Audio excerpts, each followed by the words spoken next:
this. Hey, that was my special arrow. Well, it wasn't very strong. Cherokee Fred made it for me. Well, that makes me a yellow-belly redskin in my book. Go back to Baltimore. Exactly what a fight!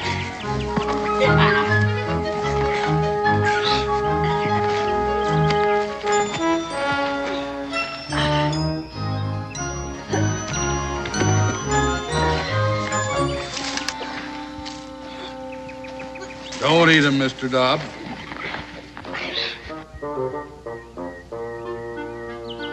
Comfortable down there?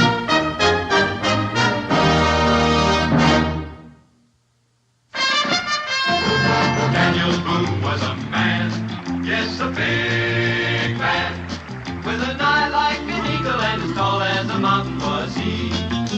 Daniel Boone was a man, yes, a big man. He was brave, he was fearless, and as tough as a mighty oak tree. From the coonskin cap on the top of old Dan to the heel of his rawhide shoe, the rippin'est, roaring'est, fighting'est man the frontier ever knew. Daniel Boone was a man, yes, a big man, and he fought for America to make all Americans free. What a Boone wanted to do and what a dream come true was he.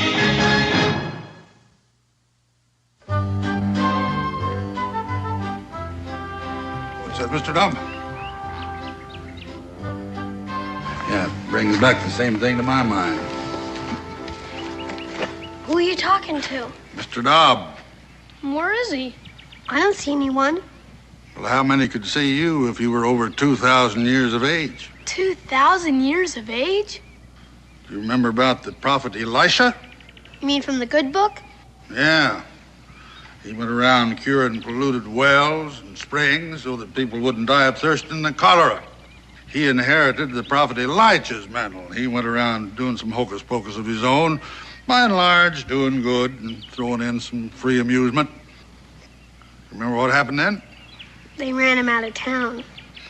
In them days, folks didn't understand that everybody's got to give and take up a hand now and then, as Mr. Dobb says. Why should they? That's what kept Cain in hot water. Well, it was either get out or be rid out on a rail for Elijah, so he got. But that town was rife with pesteriferous young'uns. Learned it from their elders, I presume, because nobody's born mean. You know a lot, don't you? Well, I depend on Mr. Dobb's wisdom a lot here. Without him, I suppose I'd be just an ordinary man. Well, Elijah went. But 42 of the worst of them young'uns trailed after him, hurling mockery and mud until Elijah lifted up his eyes. He said, Lord, I've just took about all of this that one saint could take. Well, the Lord sent 2 bears out of the nearby woods. I suppose you remember what happened. They got it up? 41 by Mr. Dobb here. The other bear was just a mere cub. You mean Mr. Dobbs is a bear? Dobb means bear in the Hebrew tongue. I don't suppose you could show me the way to Boonesboro, could you? Sure, that's where I live. Ah, what a coincidence. You take the road south and take the right fork when you come to it. Oh, well, I'll try to remember that. What is it? Oh, Mr. Dobb reminds me that we'd deem it an honor if you 2 young men would ride along with us and show us the right fork. I guess so, sure. My team and Dre await.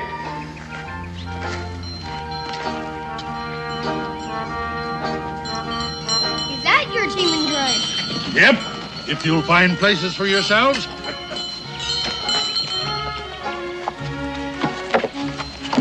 Oh, my name's Israel. Israel Boone. Boone? My dad's Daniel Boone. Never heard of him. Up with you. My name's Joe. Joseph Montgomery Jr. My dad's a sea captain. Never heard of him either. Up with you.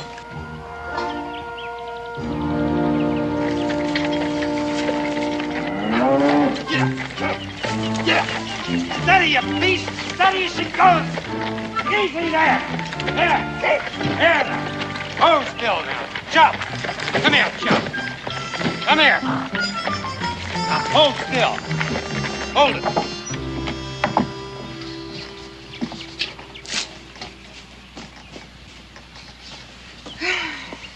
How's the plowing? Oh.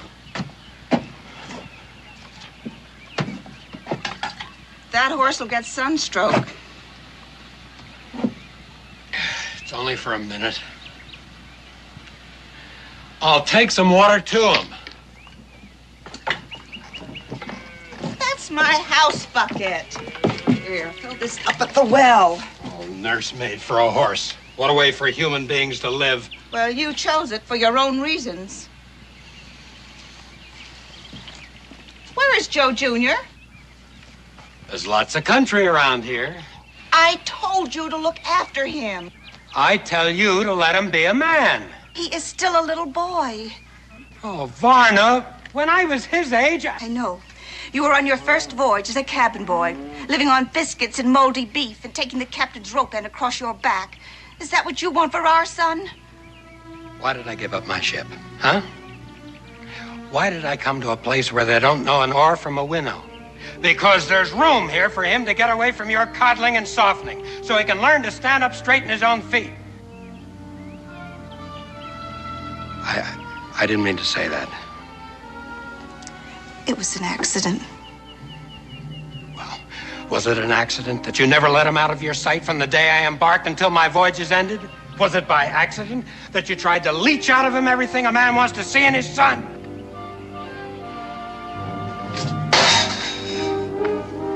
What are you gonna do? Explore Kentucky for him? You won't find him. It's too big. On Springfield Mountain, there did dwell a lovely youth. I knowed him well. Re good to day way, re to day way, to the day, re to the new. This lovely youth one day did go down to the meadow for to mow. Re good to day way, re to day way, to the day, re to the new. You take the right fork.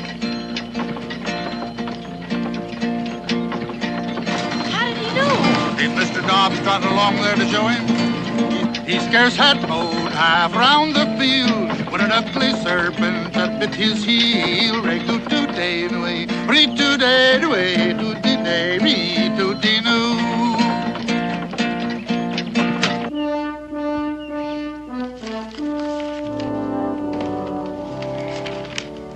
There you are, Daniel. Finest land in the Western Hemisphere. And 1,500 acres of this land that you choose will be deeded over to you, tax-free, when you finish the exploration. Well, I think so. Just trading on Daniel's name and bringing a lot of innocent folks. Oh, you know, Dan, one hand sort of washes the other, so to speak. I think I'll keep mine right. Oh, but Dan, you... Which reminds me, Cincinnati? Yeah. Raleigh? Yes, please. All right, Dan, all right. 2,000 acres. This land is not yours to deed away. Oh, well, Dan, confidentially, we had this fellow in Washington that has connections, you know. That still doesn't change anything. It's still Onondaga land. Well, the whole country was Indian at one time. Yeah, so I heard. Oh, well, now, Dan, suppose you'd have been aboard the Mayflower. Would you just have turned around and sailed right on back home? No, I wasn't there, but the reason this land is still empty is it's held sacred by the Onondaga for the Cherokee Nation. Oh, Daniel, they don't come there once in 20 years. They come there every 7th year to worship. And in the meantime, it's pretty well guarded against desecration. Bunch of unwashed red pagans, all they are. Well, they're deeply religious red pagans. And they would cleanse the desecration in the desecrator's blood. Of course, that wouldn't bother you. You'd just have your man in Washington send in troops and wipe out all concern. But you would get a funeral out of it that would be writ up in Journal and Gazette. Even if your widow did get skun out of her acres on the grounds that you didn't have time to finish exploring it. Oh, I don't think Mr. Raleigh'd sink that low, Cincinnatus. After all, getting the explorer killed is the only sure way he can get clear title to that land. Now, you would put in a clause protecting my widow's acres, wouldn't you, Mr. Raleigh? Oh, well, Oh, now, come on. I can take a joke as well as the next one. No, Dan, about these acres. If you... Oh, Miss Montgomery. Cincinnatus, I was looking for my son. Joe? Well, Joe ain't been in here today. He's probably out exploring. In the forest? Well, there ain't nothing going to hurt him. Unless maybe he runs into somebody's trap or Into a panther? A panther? Oh, Mr. Boone, what'll I do? Just a little frontier humor, Miss Montgomery. I wouldn't worry. My own boy is out bow and arrow hunting. Your boy isn't a cripple. Well, the boys usually like to hang out at the blacksmith shop. Oh, yes, thank you. I'll go look there. Oh, she mother hens that poor boy. And his father makes him out to be the gamecock of them all. Why, between the two of them, he just ain't got a chance. Well, I guess at the right time, like all the rest of us, he'll take matters into his own hands. Yeah. Well, now, what do you think of the new position of my bar, huh? I don't know whether I'm going to ever get used to it or not, but got a little more elbow room. Dan, now about my proposition. Wait. If you want... It can't be. I'll bet it is. Is who? Rudy-doo. Now, Molly had a rotten tooth, and so the poison killed them both right good today. Hooty-nay, hooty-doody-doody, hooty-nay. Hold him up there, Mr. Dobbs. See that? He didn't even touch the reins. Of course not. Mr. Dobbs says all that. Who's he? Prater Beasley. Who? Prater Beasley.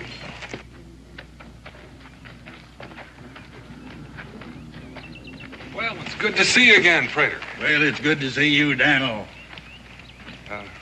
Mr. Dobbs? Oh, as always. Oh.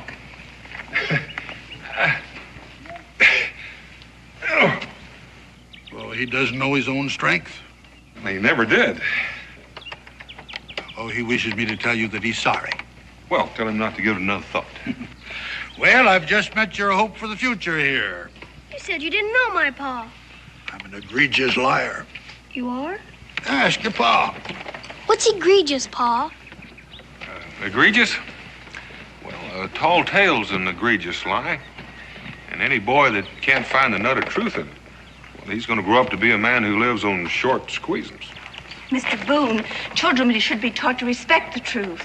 Ma, that's what he meant. Get down from that wagon.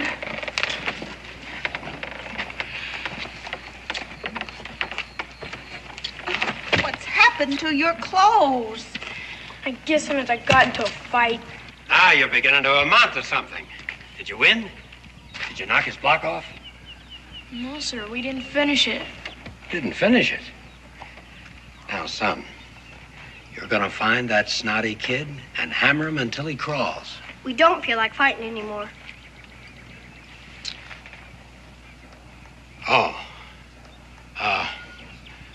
Nothing personal, son. But the worst thing a man can do is to leave a fight in the middle. Win or die is the rule. It wasn't about anything. There was nothing to win. Your old man will tell you the same thing.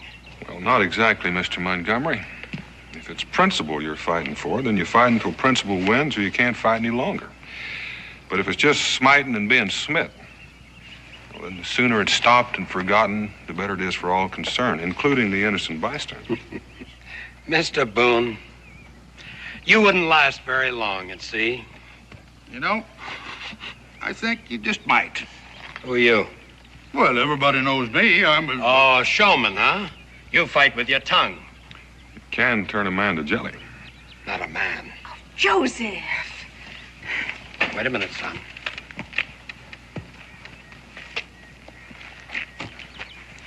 I intend to have this out. It's out.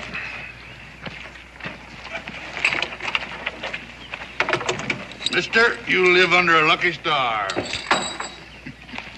Oh, Dan. Dan, about that proposition of mine. All right. I'll make it 2,500 acres. Free and clear when you finish the exploration. And that is my last word. I wouldn't touch those acres if they were planted and the corn was 6 feet tall. What's the matter, you afraid? No, I wouldn't put it just that way, mister. No. I wouldn't have either once upon a time. And now, frightened of Indians, won't accept a challenge. Boone, you're a big man. Because once you had guts enough to open up a chunk of Kentucky, Well, any man that would do the same can be just as big and rich in the bargain. All right. You go ahead and skulk. Men with the kind of guts we want are plentiful. I hope not, for their sake.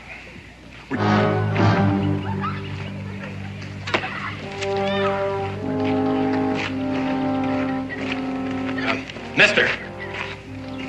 Yeah? Hey, about that property I heard you talking about.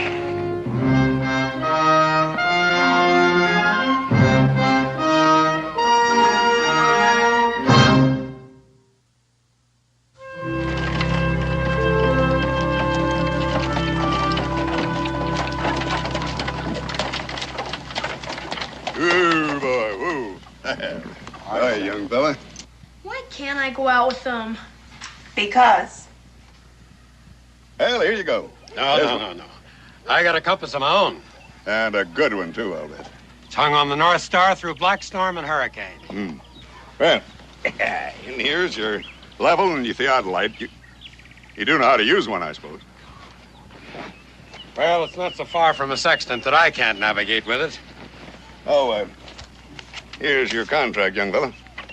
You drive a hard bargain. Mr. Rowley, I cut my teeth on London factors and Chinese merchants in Canton. You know, I believe that a brave man deserves riches. I don't begrudge you one red cent.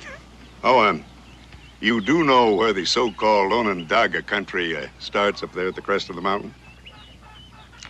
Don't you worry about them. No, I won't. I'm one man the troops won't have to come in for. I take care of my own fights. Glad I met you. You're the kind of fella I've been looking for. You found him. Good luck to you. Thank you.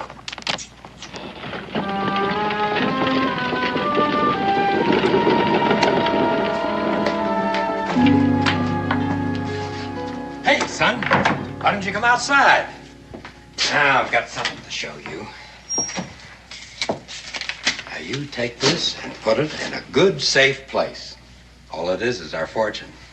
If what? Varna, don't try to make a farmer out of me. I never did, Joseph. I can guide a ship, but not a plow. I can walk a deck in hurricane, but these cursed furrows shift under my feet. Do you think mountain rocks will be easier? I think so. It'll be more like a deck in a hurricane, I think. Hold your tongue, Joseph Jr. I think the boy's put his finger right on it. Son, how'd you like to go with me? Can I? You bet you can. Go outside, Joseph. Varna, the boy's going with me. Outside.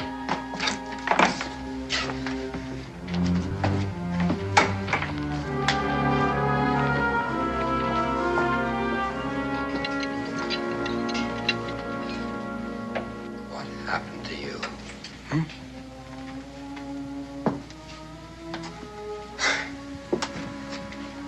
When I first knew you, you were so gay, and so pretty, and so loving.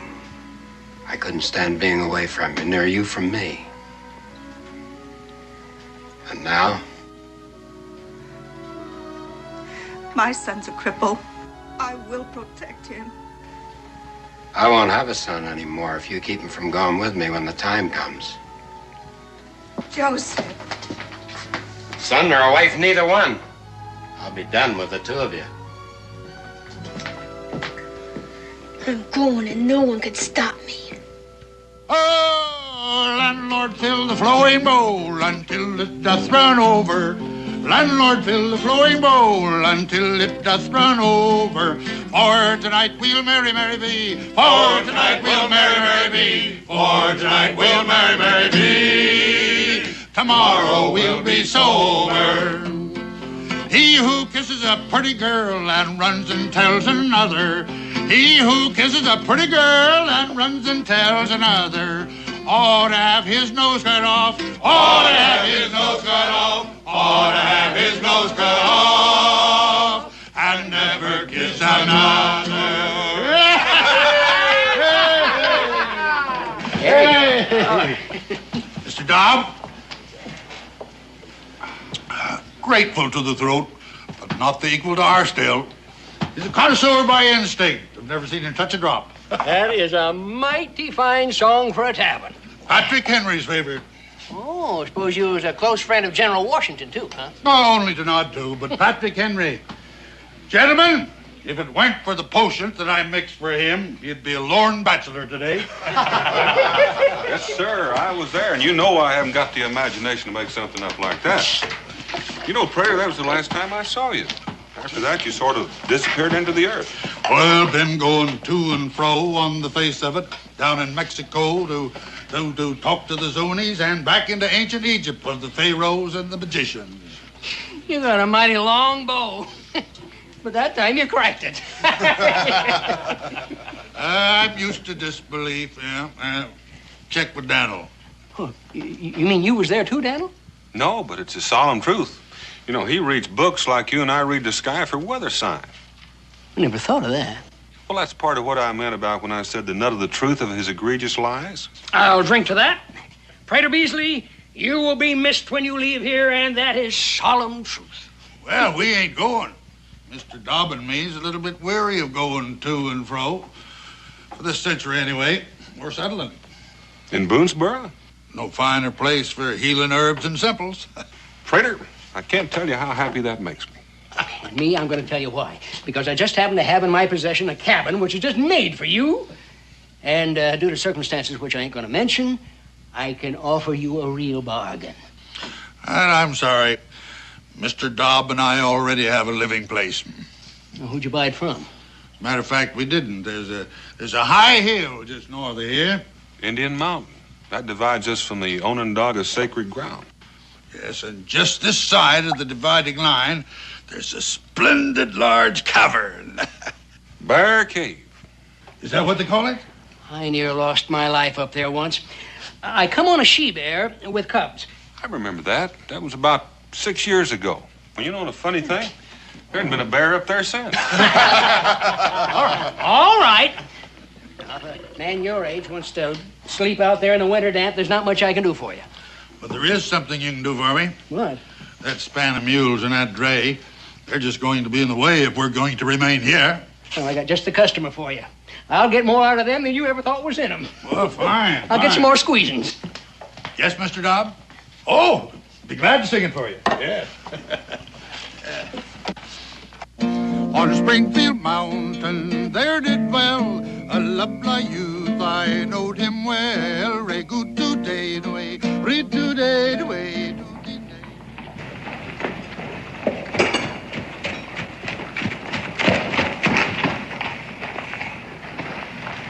Israel, you better be careful about grabbing those horses' tails. You might get a hold of one sometime and doesn't like it. Yes, Pa. Don't wander off. I won't be too long. If it's all right, I'll just mosey around. I'll find you when it's time to go home. All right, Pa.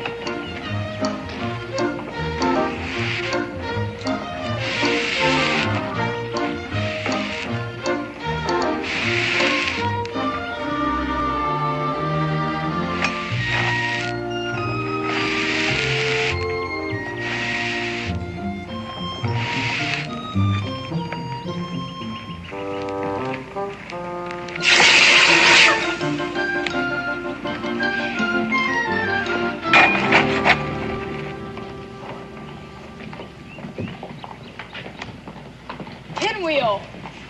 Kick him out! Johnny jumped the fence. O. U. T. Period. That's pretty good mumbly peg. My mother had some pine to do at Cincinnatus' store. She made me come with her. I'm pretty good at it myself. Where do you want to start? Anything before around the horn is girls as far as I'm concerned. I take evens to go first. 1, 2, 3. All right, you go first. Around the horn. Shave the peg. Cut right. And left. Ah, you missed. Oh, I get mad thinking I gotta wait for her until she's done. Around the horn. Everybody's family squabbles sometimes. Not over their own kid.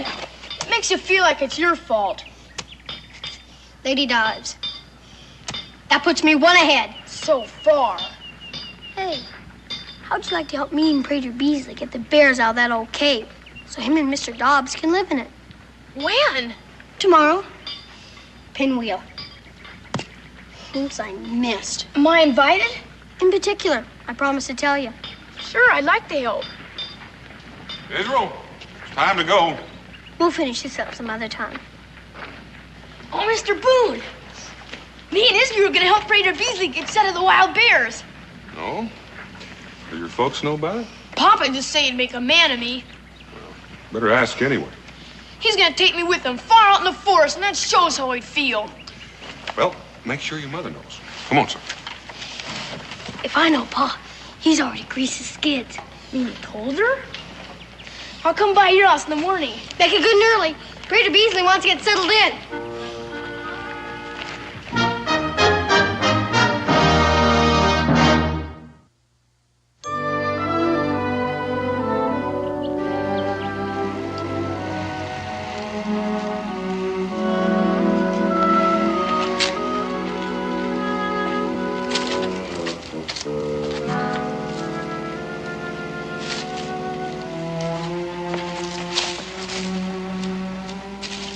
Tread softly, boys. We're getting close. I never thought she'd let me come. Told you Pa greased his skids. Joe Jr. Come on out and be surprised, son. He isn't here. Isn't here. Joe? He went out while you were packing that poor horse. You knew this was the day. To be tortured by those wild Indians. Where is he? There's lots of country around here. Varna. I asked you. Do you think I'd tell you if I knew? Varna, I curse you. Joseph. Joseph! I had to protect him. You've got to understand, he's your son as well as mine. Not anymore. I told you. You've won? Now let's see what you can do with it.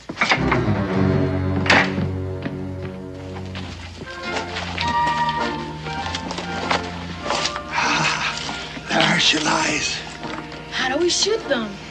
Oh, it probably won't come to violence, but we'll spy out the land, see what we're up against. You mean we're going inside? Don't even breathe.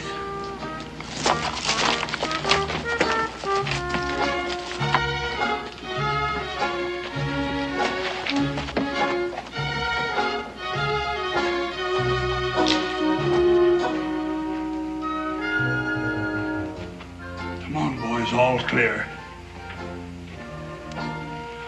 Well, make yourselves to home. Well, Mr. Dobb has taken care of all. I wondered where he was. Look at him curled up around that still as if butter wouldn't melt in his mouth. Not that I've ever noticed butter melt in his mouth. Boy, look at this war drum. Hold it! Hold it there, young Boone. Well, that's an Onondaga beat. And this is a Sioux war drum. It was given to me by running antelope. Here, hold my pipe. This drum has called many a brave to battle.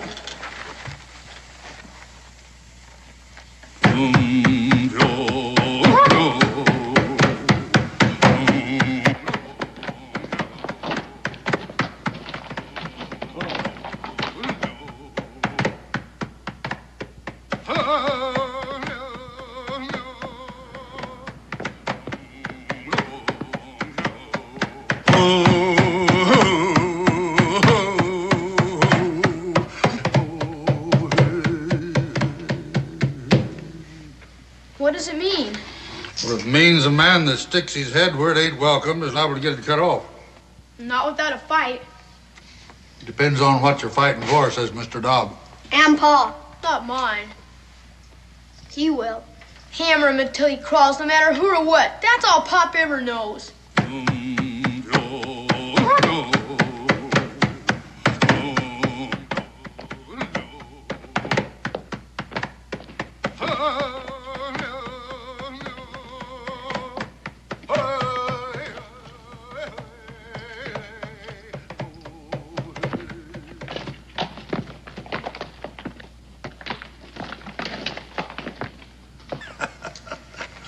What's so funny?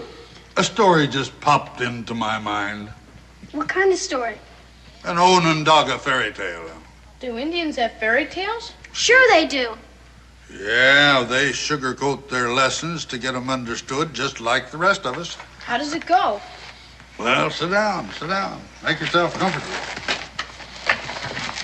Well, as the Onondaga tell it, when pestered by their young, there was a man and his wife lived in the woods by themselves, and they had one boy about you fellas' age, and pretty soon they had another little boy. And after that, why, the mother, she went on to her ancestors.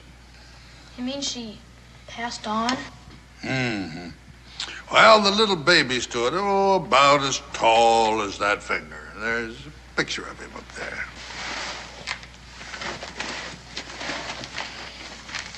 You mean this one? Yes. What could they do with him? Well, his father didn't know. He didn't even know if the poor half-orphaned little tyke would even live. So he put him in a peckerwood hole in a holler tree. All alone? Feeling mighty low about it, but not knowing in his grief and loss what he could do. What happened to him? Well, just watch the little figures there on the bear skin, and then you'll know. Well, lo and behold, if in a few days his brother didn't hear him crying, so he went up there and he fed him some deer soup that he had made. Well, you ought to seen that little mite wade into it. Why, the more he'd eat, why, the more he didn't grow. But the feistier he got. He made him a little fawn skin suit, and he skipped around like a chipmunk, talking a blue streak. He must look just fine. Sure he did. Well, his brother took him home. He didn't want to stay at first, thinking his father didn't really want him on account of how he had been treated. But his father gave him a little club, and he went out and tried it, and he came back as happy as a clam. And he decided that he was going to make that his home after all. What kind of a club was it? Onondaga War Club, junior size. But it had properties. What kind? Well, if he threw at an eagle, that eagle dropped to the earth. If he hit a lion with it, that lion was his to take back to camp. Did his father know? Well, he wouldn't have believed him. He had his business to attend to. He was a hunter. Before he went hunting, he said, my sons, do not go to the north, because there is danger to the north. But no sooner was he out of sight than the little brother says, big brother, he said, let's investigate. But big brother wouldn't. But nothing would hold him. So he put his club over his shoulder and away he went.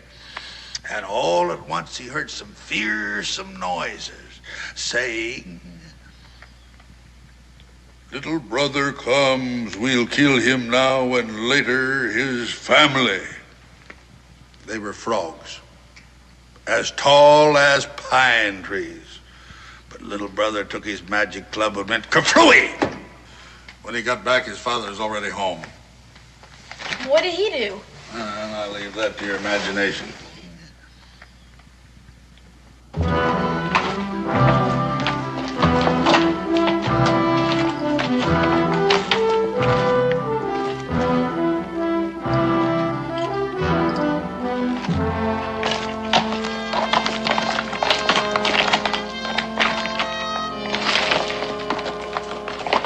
This time it was the South. And this time he took his brother along with him. I knew he was going to, didn't you? Well, they traveled along until they came to a tree so tall that it brushed the sky. Little brother says, I'm skinning up to see what's there. Well, up he skins. And up there he finds a nest. And in that nest, the children of the lightning. That kind of lightning? Yes, as hard and as glittery as diamonds, sharper than two razors, and hotter than the hottest fire. Dangerous. Most dangerous. But little brother, he hit him with his club, and down they come. Howsomever,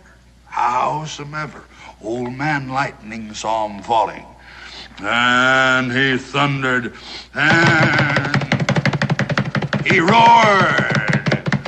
And he came through that storm like lightning. What happened? I gotta get some potion for this rasp.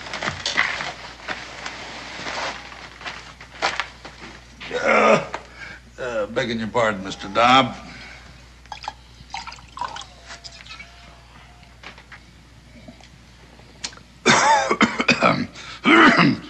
Now, that's a potion.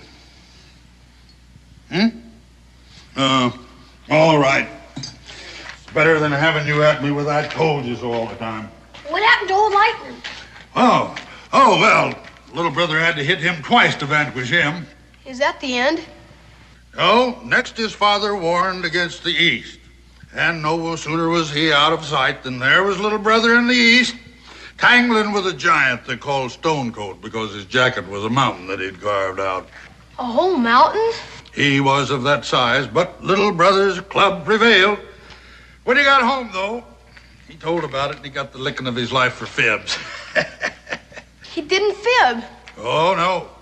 Many, many years later, his father saw the mountain that was Stonecoat's coat. Stone Mountain, they call it now, and handsomely apologized. But then little brother was a big chief. How did he get to be? He still had the West ahead of him. That's right, and in its way the worst of all. Because there in the most beautiful forest living man had ever seen lived the most unbeautiful of all beings. Head bigger than 2 buffaloes, meaner than a poison snake, and he gambled.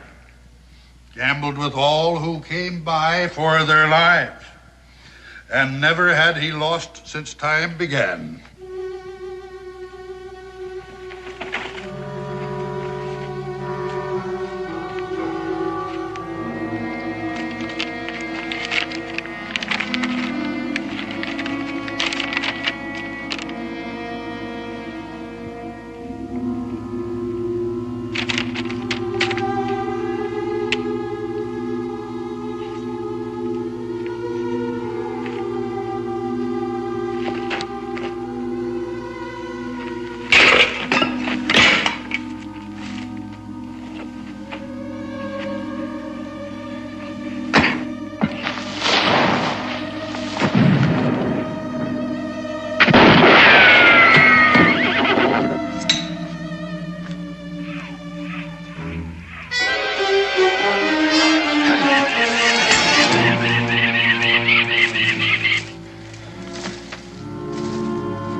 You desecrate, you die.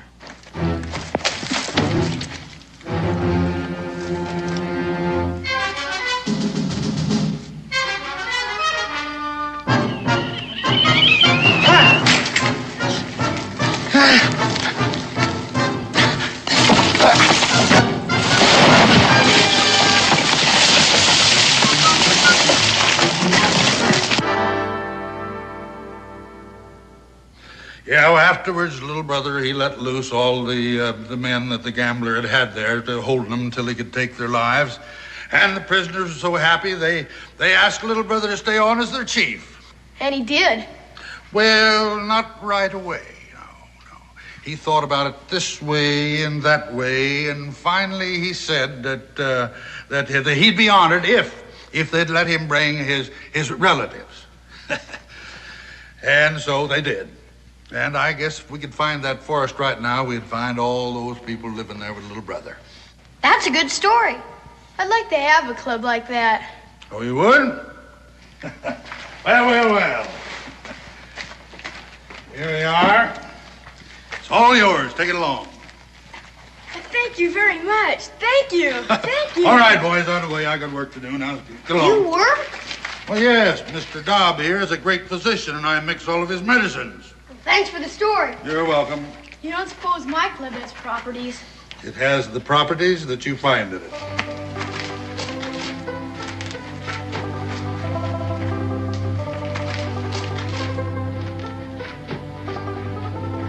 I bet I do find properties in it. Sure you will.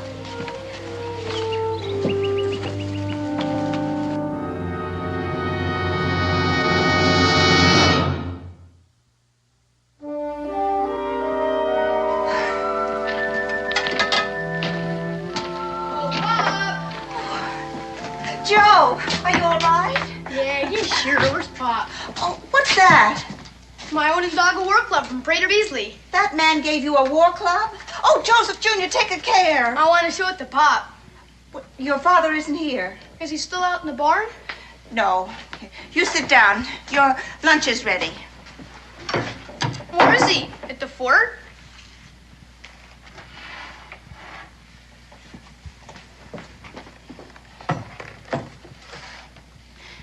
Joe, your father will be away for quite a while. Not on the exploring trip. He promised to take me. Listen, dear. He promised. You wouldn't let him. Joe, it was dangerous. You don't want him to be my Pop. But that's nonsense. I was standing right under that window. I heard what he said. He was just upset. You called me a cripple. I didn't mean it. Not like you make it sound. Joe, now we have to face it. You're not like other boys. You can't do what they do. I can do more. Where are you going, Joe? I'm gonna catch up with my Pop. No, you're not, Joe.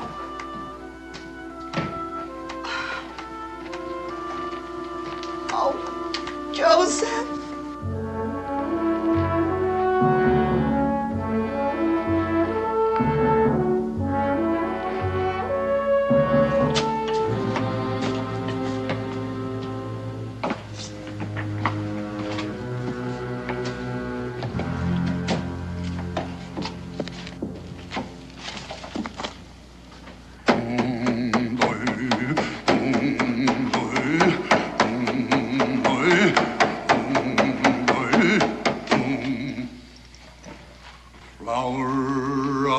Dogwood now come, flower of the dogwood now come.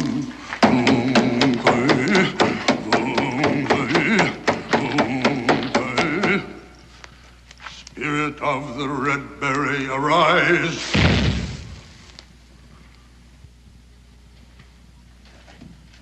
What's that, Mr. Dobb? Oh, what brings you back here, boy? Did you forget something? Just came to say goodbye. Going exploring with my Pop. Oh, not in the Onondaga country.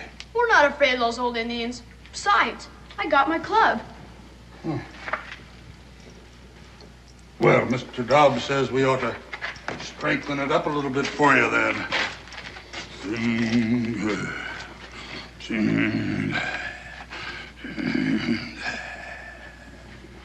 Yeah, that ought to do it. Thanks. Bye, Mr. Beasley. Goodbye, boy. Now take care of yourself. Yeah. I agree with you, Mr. Dobb. We ought to keep an eye on him.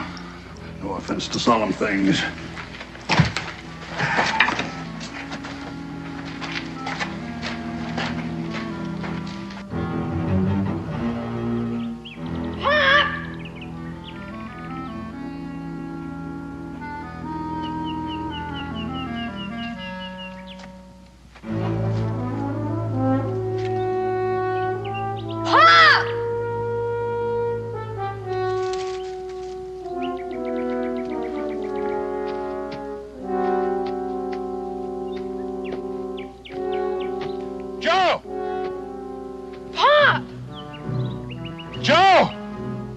Son, go for some help!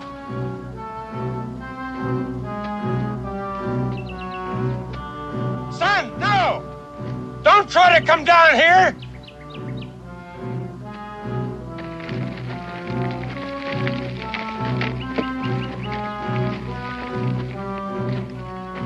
Joe, do what I tell you! Go get some help!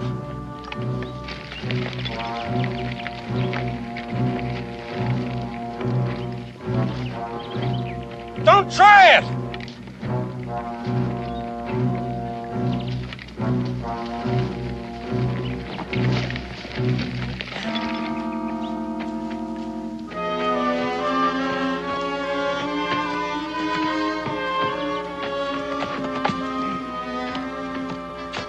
Joe. Don't worry, Pop. I'll get it off. Why didn't you listen to me? You could have fallen and hurt yourself coming down there. I was all right. See, Pop, I would have come with you if I'd known it was today. I didn't know. I wanted to be with you, Pop.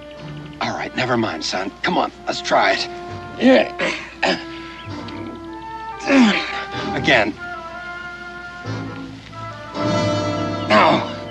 No, it's no use. It's too heavy. You gotta go get somebody. I'm not gonna leave you.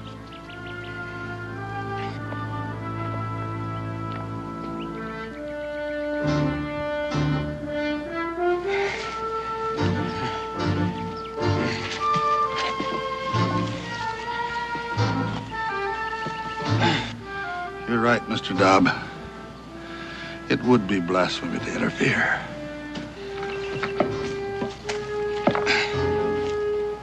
Yeah. That's it. Oh.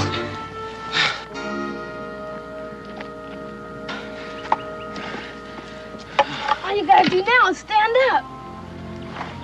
I can't stand. You've got to. I can't stand. It'd be dark before I come bring anyone. Here, I'll help. How are you gonna help me? Everybody's gotta give and take a hand up now and then, as Mr. Dobb puts it. No, son, you don't understand. I do understand, because I'm a cripple. Don't say that. That don't mean I'm weak. No. No, it don't.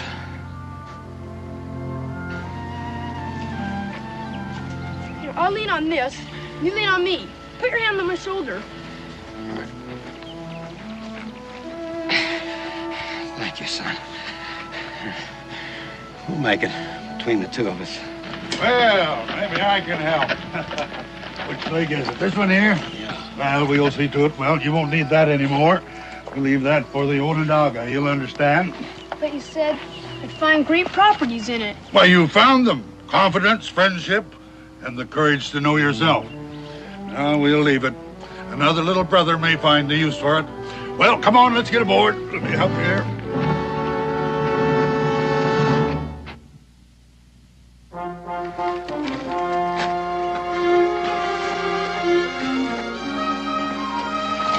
Boy, stop that! Varna. How? Oh, I'm learning. We'll never forget our stay here. It's just too bad you have to leave. Daniel, if you or your family ever have need of a sea voyage. Well, we may be calling on you sooner than you think. Good. And as for you and Mr. Dobb. Oh, you can trust his wisdom. Better get in the back. There'll be more room for your legs. All right. Joe can drive. Joe? Oh, yes, Pop, please. Don't you think it's about time he stood on his own 2 feet? If needs be, you can reach him out a helping hand. I'll take it. I've learned that. Raider Beasley, you know what I'm going to do as soon as I get shut of this. I'm going to visit Stone Mountain. I want to see that giant's coat with my own eyes. Good. Bye, all. Get out.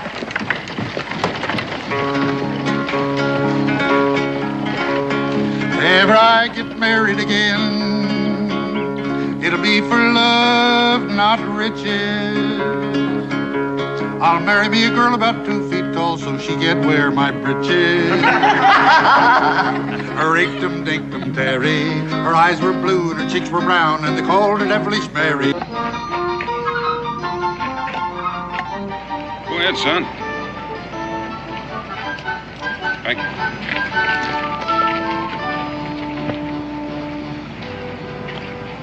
Aren't you hungry, Ism? Not very. That's something new for you. You're not sick, are you? No, Pa, I feel fine. Well, don't tell your Ma I bought them for you. You know how she's about eating between meals. Tastes pretty good, doesn't it? Mom makes them better. Well, it goes without saying, but she hadn't been making them lately. That's because Uncle Brian don't care much for sweets. Matter of fact, he don't care much for anything except for his business. Sure, I'm glad you're not a businessman, Pa. Well, so am I, Israel. That's something else you don't have to tell your Mom.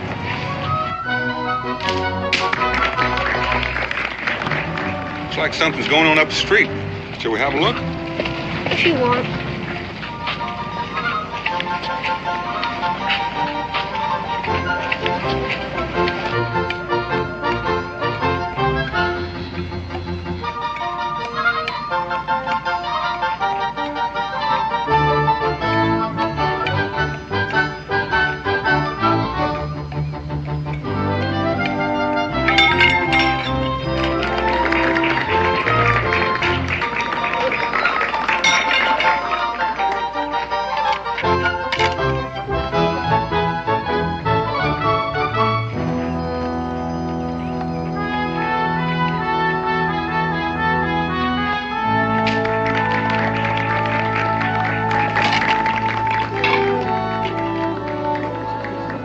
Israel, here. Put a coin in the bag. Well, thank you, my boy. I trust you enjoyed the act. I don't know. I keep on wondering what would happen if you dropped one of the plates. The plate breaks. People laugh, and I try it again. Guarantee you wouldn't try again if it was one of my ma's plates. Your boy? He's my boy. He has a very literal mind. Thank you.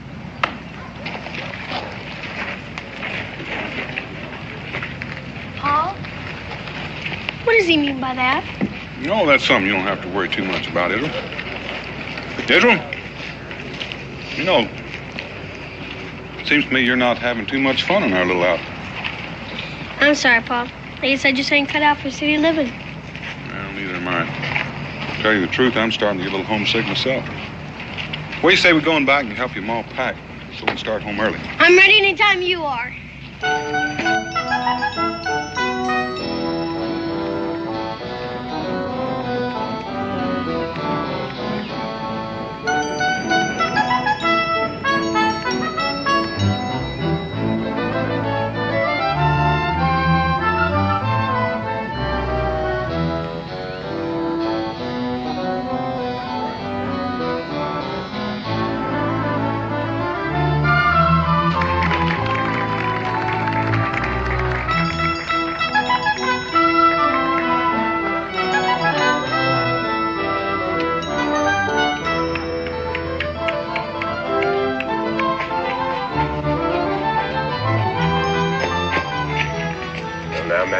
I take it that you are running for the sake of exercise and not because you are being chased.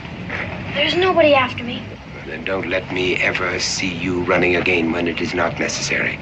Your precipitous flight might well have attracted unwelcome curiosity. Yes, sir. Well, now, let me see what manner of treasure you have managed to collect. Come on.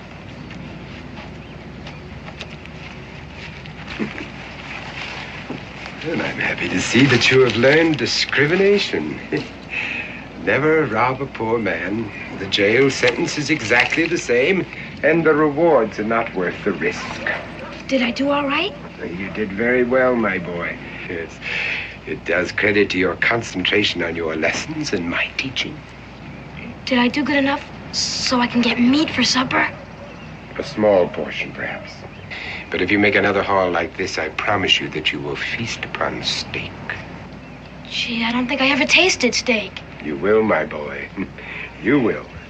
Now, are you sure that no one was suspicious? Nah, it was easy.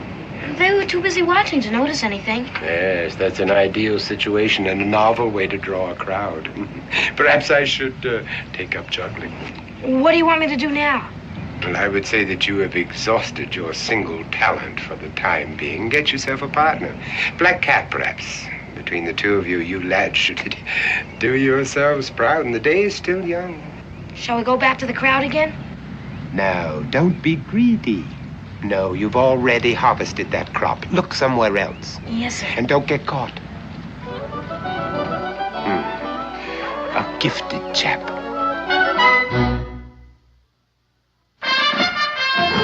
Daniel Boone was a man, yes, a big man, with an eye like an eagle and as tall as a mountain was he. Daniel Boone was a man, yes, a big man. He was brave, he was fearless, and as tough as a mighty oak tree. From the coonskin cap on the top of old Dan to the heel of his rawhide shoe, the rippinest, roaringest, fightingest man the frontier ever knew. Daniel Boone was a man, yes, a big man, and he fought for America to make all Americans free. What a Boone wanted to do and what a dream come true was he.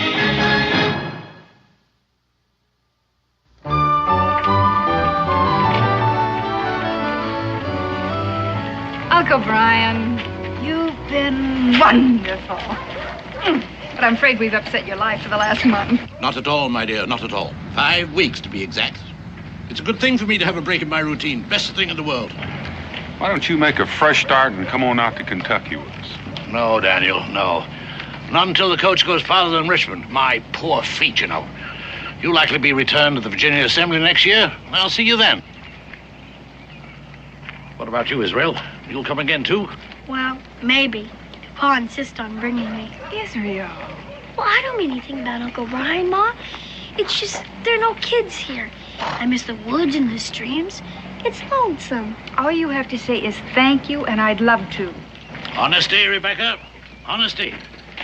Sirs, madam, forgive a slight interruption. I am Dr. Thaddeus Morton, humanities, not medicine, and I'm newly arrived in these gracious environs with my spouse and our 9 children. 9? That sure is a lot of humanities. Israel. Yes, lad. Yes, 9, and all boys, and what is even more curious, they're all just about the same age as you. Well, that's pretty hard to do. Well, not if they're adopted. Orphans. My wife and I lacked children, so we solved our problem with children who lacked parents. And if this town proves to be sympathetic, well, we have plans to build a permanent home here that will accommodate a great many more children. Yes, you'll find the details in these announcements, and I shall elucidate on the program tonight at 8 o'clock, and I hope that you will all be there. Thank you. Well, Doctor, this seems like a very nice thing you're doing. My wife and I can't be there, but I reckon if you're taking donations, we can spare a few Continentals. Well, that's most philanthropic of you, sir. And what name shall I enter on our list of patrons? Well, don't bother putting our name down. I'm just sorry we can't afford more. Well, I assure you, if everyone is this generous, the home is already built. Thank you again. I'll be at your meeting, Dr. Morton. I'll be there. Bless you, sir. Letter for you, Mr. Boone. It's a good thing I sorted the mail before the coach left. Oh, thank you. What is it, Dan? Well, Becky, it looks like we packed up too soon. We're not leaving just yet. But why? Well, at least you and your mother are not leaving. I have to go to Philadelphia. The Congress is considering statehood for Kentucky, and they want my testimony. And as long as I'm set for travel, I might as well rent a horse and get started, get back that much sooner. Gosh, Pa. Well, it's just 2 weeks, Israel, maybe even less. 2 weeks. Oh, it's not as bad as that, Israel. It's hard on you, I know. But I'll tell you what. There's a fishing boat leaving for the bay at 11 o'clock this morning. Now, if we can catch it, you might bring back a sturgeon. So, what? Confound it. What's happened to my watch? Wasn't I wearing it when I left the house? I didn't notice. I didn't notice myself. Habit. Well, if I don't have it here, it must be somewhere else. That sounds reasonable. Well, I'd better go home and look for it. It's a very valuable timepiece, solid gold. Have a good trip, Daniel. Bye, Uncle Brian. See you in the house, Rebecca.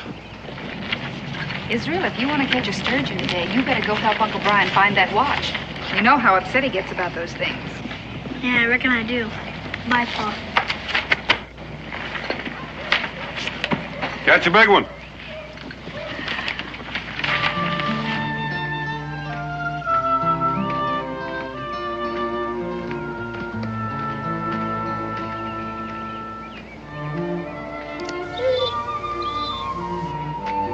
Hi, boy. Hi. How are you? Want to play?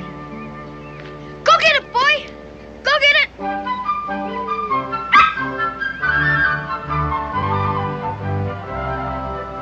Come here, boy. If you were my dog, sure could teach you to retrieve. Want to play some more? Jupiter. Ready? Jupiter, where have you been? Come on, Jupiter. Guess you better go before you get both of us in trouble.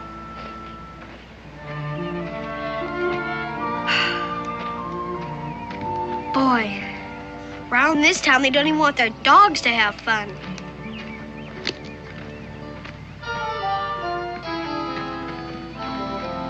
Hi, fellas. Want to go fishing?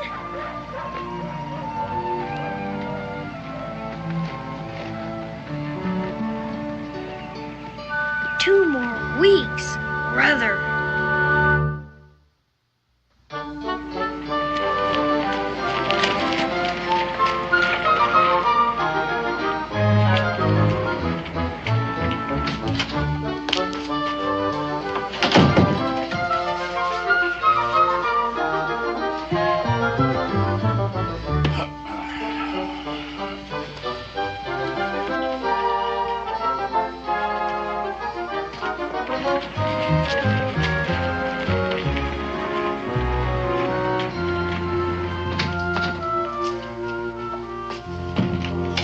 Uncle Brian?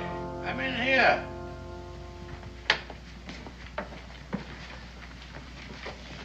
Find your watch yet? No, otherwise I'd stop looking for it. I remember I had it here last night. I was writing a letter. I laid the watch out where I could see it, because I promised to meet Mr. Stevens over at the warehouse at 8:30. Oh, Did you meet him? of course I met him. Bought 1,000 pounds of indigo. Well, then you must have taken it to the warehouse with you. True, then why would I leave it there? Maybe when you came home, you put it on your dresser. Then you went to bed. Ah, perhaps that's it. I'll go look. Yes. Yes. I always put it on the dresser when I go to bed. At least I think I do.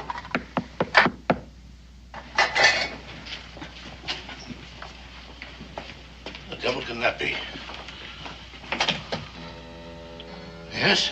I hate to bother you, sir, but, Speak up, boy. What is it you want?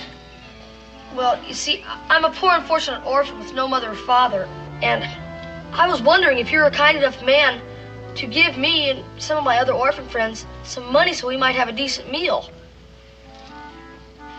Well, how much of a contribution were you considering? Oh, 10 pounds? 10 pounds? Everything you say may be true, my boy, but it seems to me that when one is expecting charity, 10 pounds is a rather exorbitant request. Well, you see, it's to build a new orphanage. Oh, are you one of Dr. Morton's children? Yes, sir. Yes, well, I met Dr. Morton a short time ago. He's a fine man, a most benevolent man. But I find it hard to believe that he'd allow his children to solicit funds in such an irregular manner. Well, to tell the truth, sir. Aha, the truth. Yes, now, you're trying to collect money for yourself, isn't that it? But, sir, I really don't know the value of money, never having any. Except maybe a shilling or a penny. That doesn't answer my question. Well, the truth is, sir, I'm pretty hungry. Doesn't Dr. Morton feed you? Oh, yes, sir. Except I miss supper and breakfast and... Oh, well, you just wait here a moment. But I can't wait, sir. If I don't get food pretty soon, I'm gonna starve. You... Come on. What was that little beggar up to? Ran off just when I was going to get him some food. I don't think you understood what you meant, Uncle Brian. Well, I didn't understand what he meant either. First saying one thing and then the other. Gosh, if I could have talked to him, maybe we could have made friends. Well, he's likely to need a friend. Did you find my watch? Wasn't in the bedroom. Oh. Kentucky, a guy wouldn't have to beg. All he'd have to do was go out and get some fish. Fish? There's a boat leaving now. Guess it's too late. Yes. Oh. I'm sorry, Israel. I'm afraid I've let you down. But the boat goes out once a week, so we'll try again next time, right? Yes, we will. Now, the only other place that watch could be is at my office. Yes. Oh, now, don't worry, Israel. We'll catch the boat next week.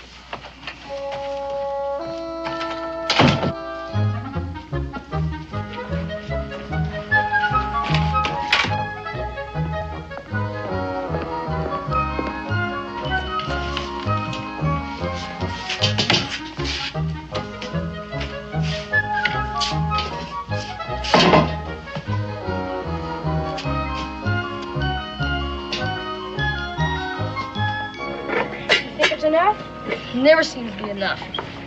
I'm not sure a broken pipe is worth very much. And what about the silver box? Hey, yeah, that looks pretty good. But if we want to stay off bread and water, we better get some more. Use the confusion method. Yeah, I like confusion better than distraction. Distraction always scares me. This box has got some kind of powder in it.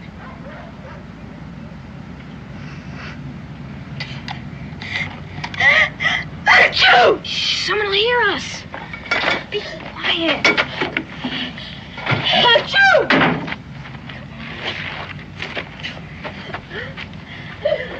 Achoo!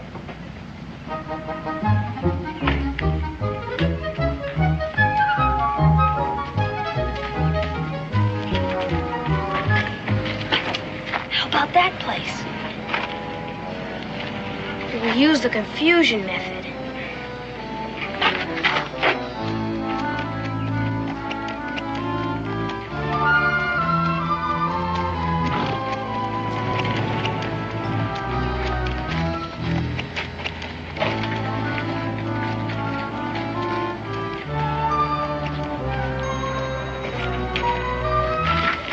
Watch out where you're pushing.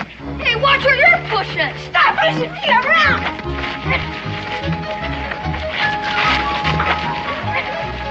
Hey, stop it. I got what you want. Stop it. Get out of here. Hey, what are you shooting me for? I'll get you. What are you doing? Boy, stop that. Stop that, I say. Hold on there, boy. Who are those friends of yours? I don't know. They weren't very friendly. You come right here. What's in this bag? Just some stuff to eat. None of your sass, boy. And if any of my silver is missing, you're going to jail. But I didn't even touch your silver. I'll help you pick it up. You keep your hands off that. Here, come back here, you. What'd you get? I got this. How about you? This. That'll be enough. Let's put them in the sack. Maybe after this we'll get some meat for a change. Yeah. Hey, Phyllis! Hey, it's that kid that helped us get away. He seems to know all about the confusion method. I'll say, he's got a whole sack full. You're friends again. We weren't mad at each other. You mean you were just playing? No, we were working. Hey, what you got in the sack? Rob.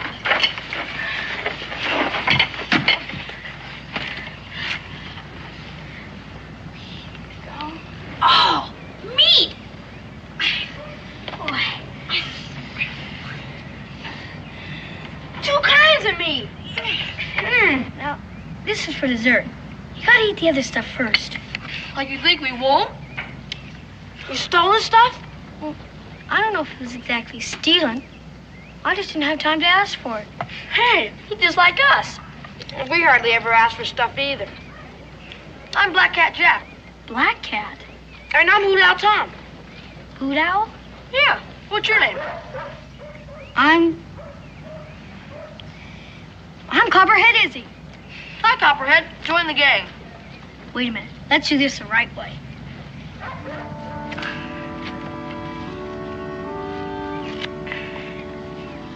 We'll eat bread and salt together.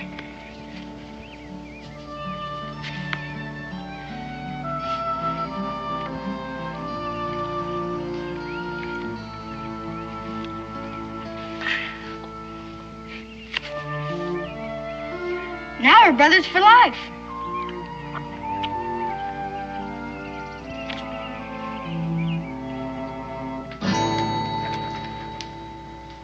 Come, Peter.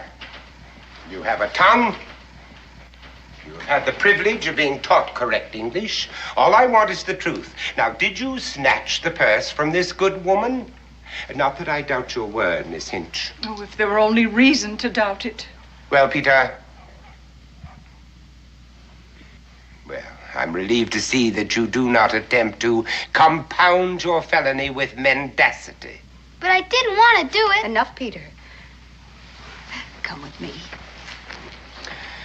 Miss Hinch, I want you to know that my wife and I are very grateful to you for having brought this matter to our attention. What will you do to him? Well, he must be corrected. Oh, it must be done. Though I'd prefer that the rod fell on my own back, as perhaps should be.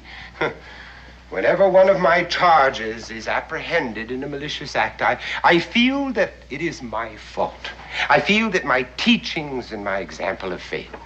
But you have so many boys. Yes, that's true. That's true, and I must find consolation in those who have followed my instructions so well that they have never been caught in any single criminal act. Ah, but Peter, oh, how humiliating that it should happen in this town that we have chosen to make as our permanent home, where even tonight I had planned to appeal to the good citizens to open their hearts and their purses. I'm afraid that Peter has betrayed his future.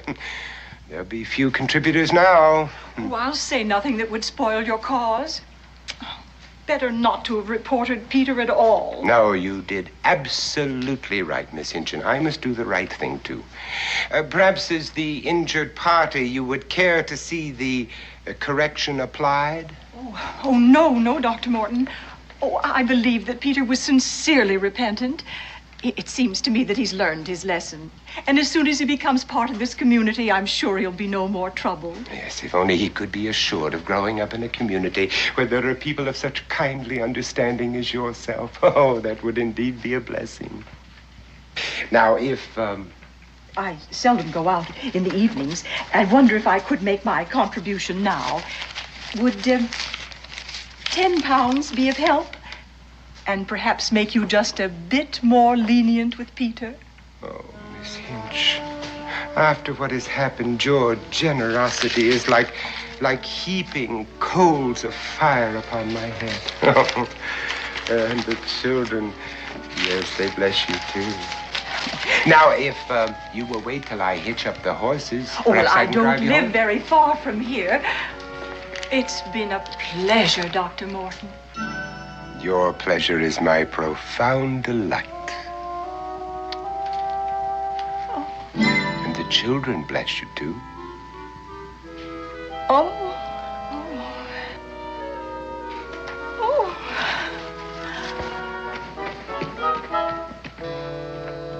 Come, children. Come inside, close the door, and find your seats.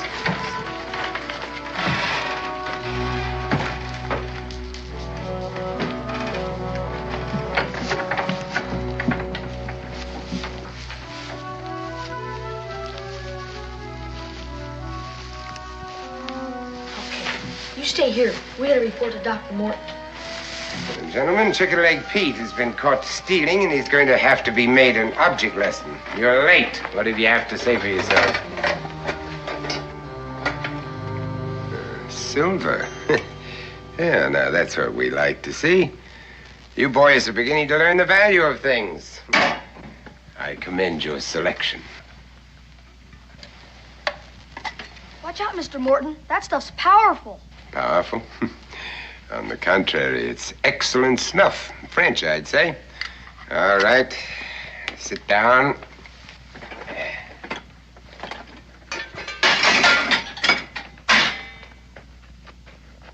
As I told you, Chicken Leg Pete made a serious error, but just so that you boys will thoroughly understand, we're going to reenact the attempted crime. All right, Chicken Leg, stand out here. What did he do? He got caught stealing. He's sure gonna get it. I guess I'd get it too if I was caught stealing. Violet, you will play the part of Miss Hinch, who informed me that her purse was hanging on the crook of her elbow like that. Now you will be strolling up and down the street looking in the shop windows. All right, Chicken Leg, show us what you did.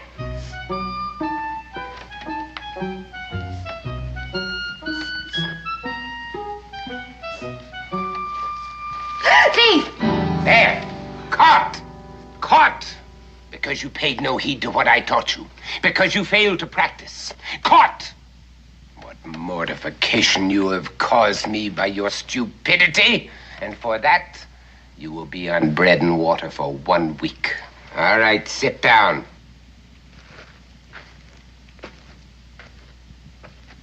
Black Cat, come here.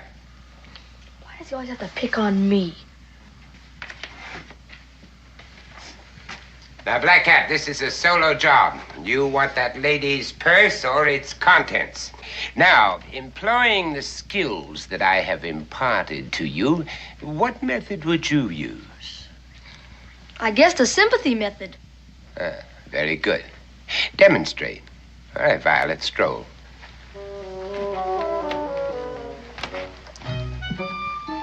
What's going on? Keep still.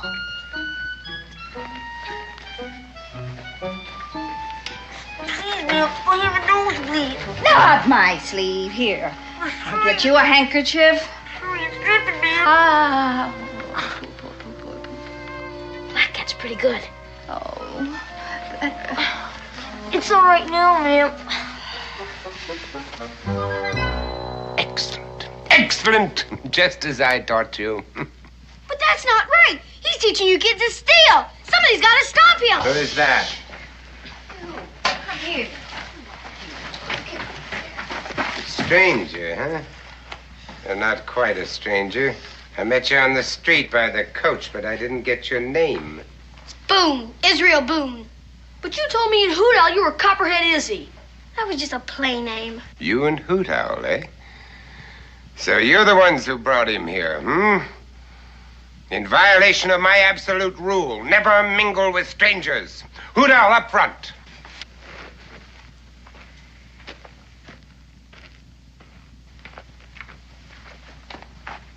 Now, for introducing a stranger into our midst, you will both receive a sound thrashing. And you will be put on bread and water not for 1 week, but for 1 month. But Dr. Morton, he's just like one of us. He stole food for us. I didn't say I stole it. I said I just didn't have time to ask for it. That's what we all say. Now, let's see what you have there. 2 empty jars and a salt shaker. It isn't worth a farthing. We ate up the part that was worth something. Lots of stuff. In any case, you're a sneak, and you will be treated accordingly. Hey, that's my Uncle Brian's. Give it to me. It's my snuff box now. I shall think up your punishment tomorrow. Tomorrow? You can't keep me prisoner. You can't keep any of these kids prisoner. This is my family. And because you joined them of your own free will, you will become part of my family, too. Violet, lock the doors.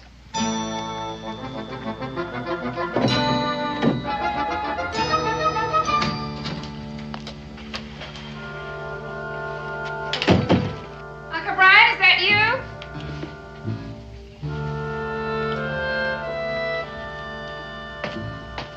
Oh, what a day. Goodness, I didn't expect you back so soon. They think the fishing boat came home till evening. Missed the boat. I've been at the warehouse looking for that confounded watch of mine. It's not there. It's not here. Did Israel go with you? Israel? He was here when I left. He's out playing, I expect.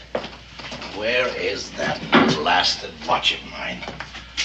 I wish I knew. I wish I knew what happened to our food. I could swear I left a roasting pullet in the middle of that table.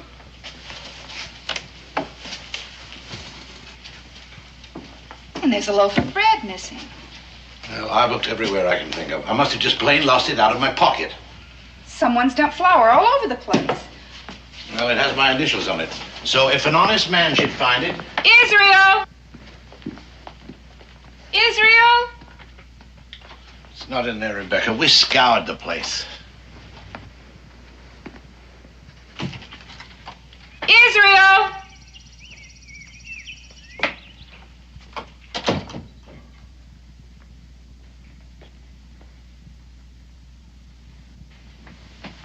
Israel Boone! Things just don't vanish without a reason. I suppose Israel can explain it when he gets home. No, Israel couldn't find it either. Hey, where the devil's my snuff box? I always keep it right here. Of course, I did move things around looking for that confounded watch of mine. And that silver piece. The one that belonged to your Aunt Mary. That's gone. We always have it here.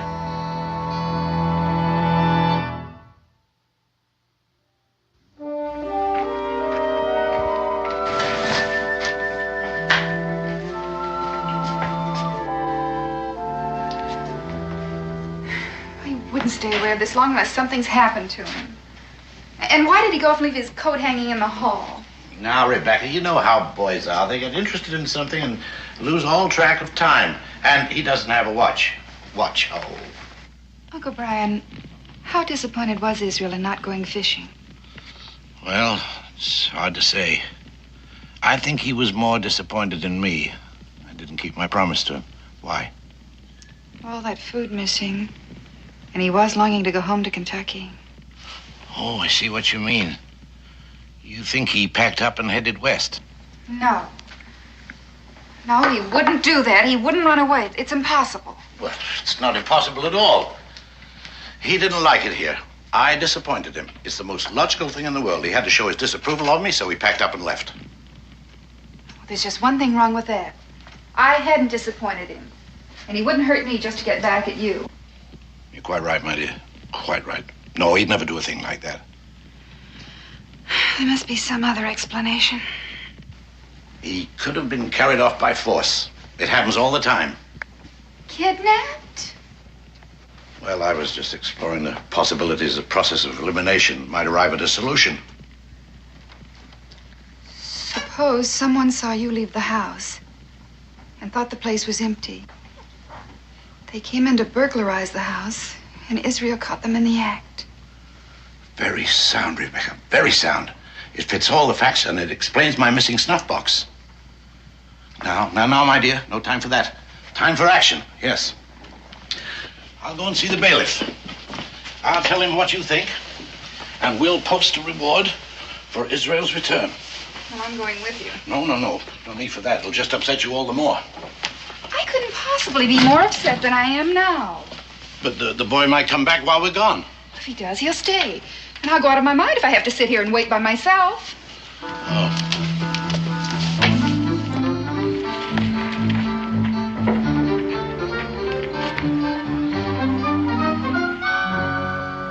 Don't you fellas know it's wrong to steal? Sure we know it's wrong. But we have to. We got it on our keep. How did old Martin get you in the first place? Nobody else wanted us. We got signed over to him and his wife legal. So if we try to run away, he can always get us back. And he's such a smooth talker, nobody ever suspects anything. Gotta think of something. My pa gets captured by the Indians. He always gets away. I feel a lot better if we could escape without any help.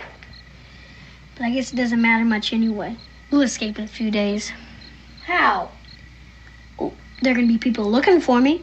Sooner or later, they'll look in this barn. Sure, it's gonna be embarrassing. How can I face Pa when I can't even escape from a barn? You don't need to worry about that. And you got an idea? I got an idea. You don't know what's going on yet. But if Dr. Morton is planning on raising money for a permanent home... You mean he's just planning to raise money? What we swipe is nothing to what he gets. We're just bait. He goes to those meetings and makes speeches about us poor orphans. My Uncle Brian was planning on going to that meeting. There's only some way I could get word to him. That's it.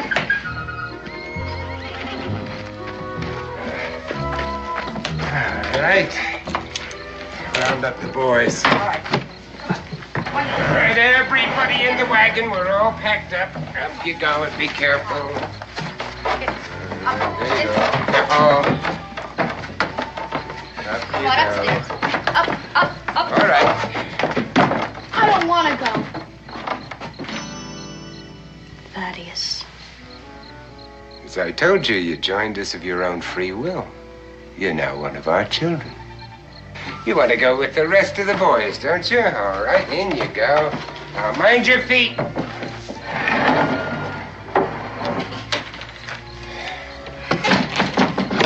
Thaddeus, I'm still worried about people looking for that boy. I think we ought to leave right now.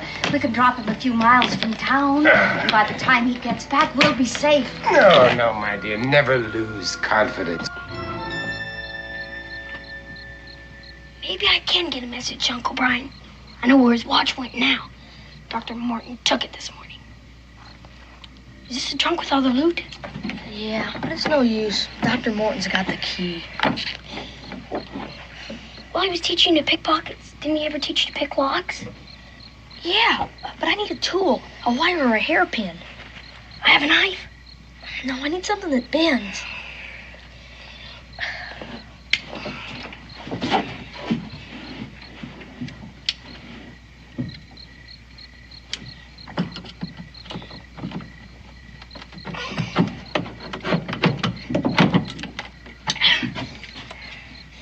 I have a bent nail. Yeah, that might work. After I leave for that meeting, drive the wagon into that patch of woods south of town. And then if anything goes wrong, the people will be looking for me here and we'll simply vanish into the night. Boy, if Dr. Morton catches me at this, we're in big trouble. You want to escape, don't you? Why else do you think I'm doing this?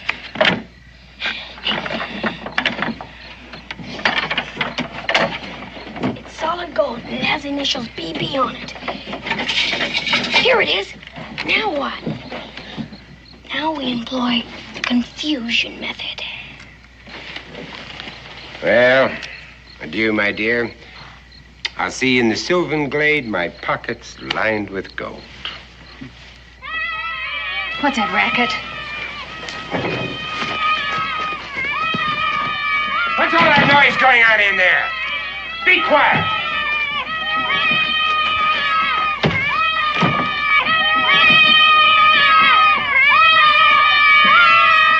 All right, now, let's see what's going on. What are you doing? Now, stop it! Stop it, do you hear me? Will you stop that? You boy! All right, all right! All right! Oh, Boone, I have a suspicion that you're at the bottom of all this. I haven't time to deal with you now, but I'll let you amuse yourself imagining what the punishment I'm going to mete out will be. And I warn the rest of you, if there is any more trouble, you'll each one of you receive a sound thrashing, no matter who the culprit may be.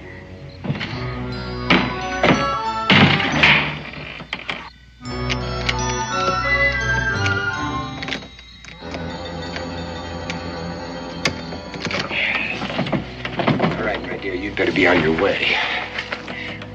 Did you get it? Well, did you get it? Now, this might not work. But we have a chance.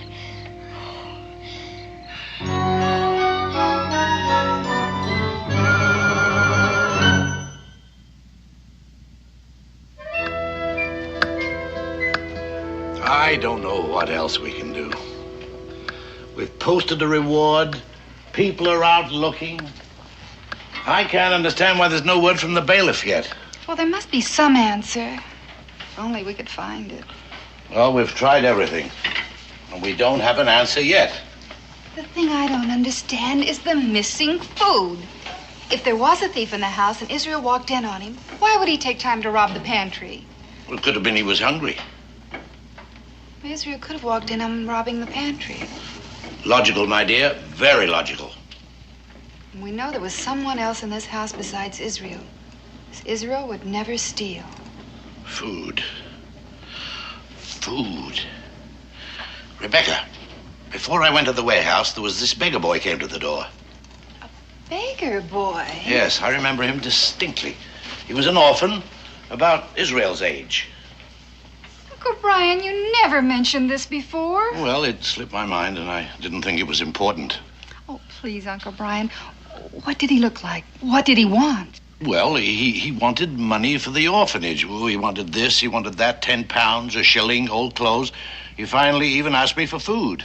Did you give it to him? Well, I was going to, and all of a sudden he ran away. Did Israel hear this? Well, I'm not sure. You see, he was looking for my watch, and... Oh, wait. He must have heard something, because he said the boy didn't understand me. That could be the reason he took the food. He took the food for the boy at the orphanage. Yes, but he should be back by now. It isn't that far. Well, he stayed. He made friends with the boy, and he forgot about the time. Wasn't Dr. Morton holding a meeting tonight? Yes, 8 o'clock. I planned to attend until Israel got lost. Well, you're still going to attend. Well, there's no point in it now. Besides, I wouldn't leave you here alone. Of course there's a point in it.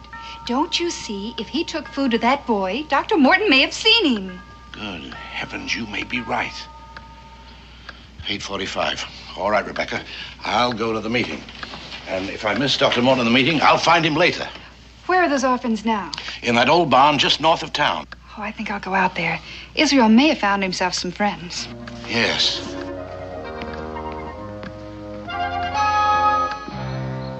I can see by your expressions that your hearts have been touched, that your sympathies are with those homeless waifs who even now are sleeping under a roof designed to shelter cattle.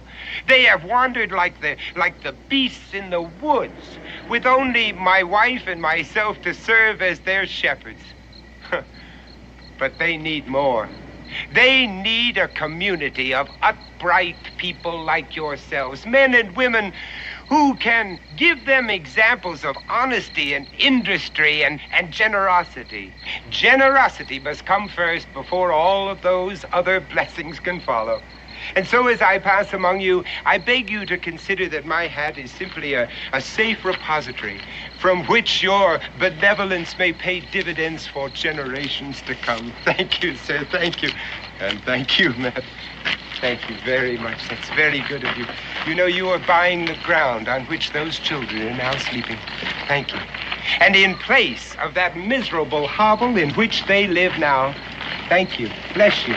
You are building a temple to human kindness where not only these orphans, but many other orphans in years to come may go and seek shelter from the storms of life. Oh, what joy you people give me. I just could weep. I really could. You know, there are no words to express my gratitude. Thank you. But you will hear it in the voices of the children.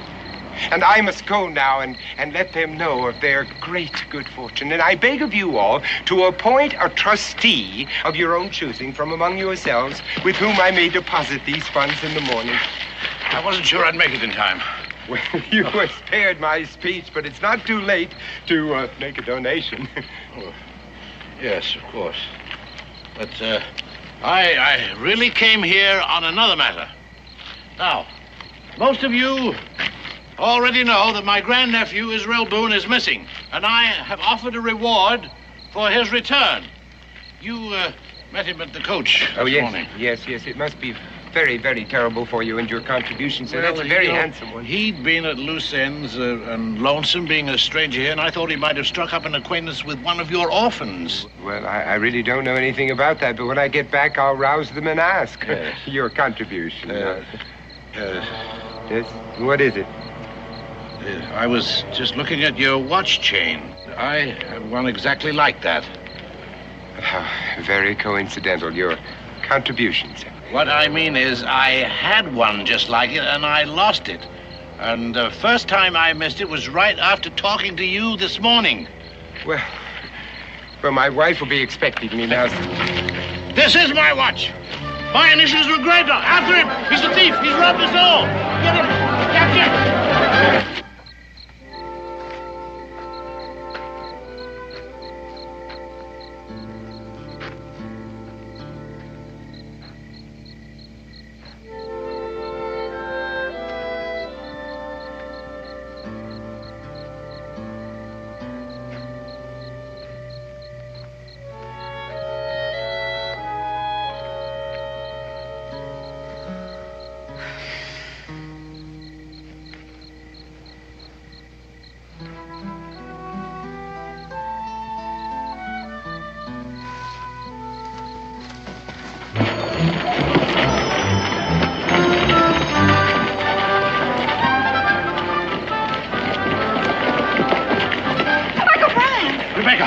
Dr. Morton, he's a scoundrel, a thief. He stole my watch. Then he's got Israel. I found his handkerchief in the barn. Don't waste time.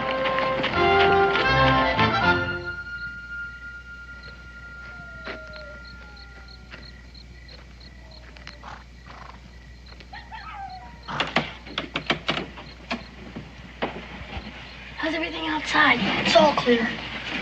I only had something longer than dinner. Hey, what about the sword? Good, get it! If I can loosen that kingpin, this wagon isn't going anywhere.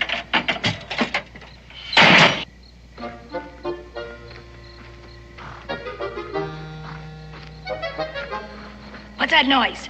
What's going on in there? I knocked over the benches, all. Well, sit down and stay put. I don't want to hear another sound out of any of you. Yes, ma'am.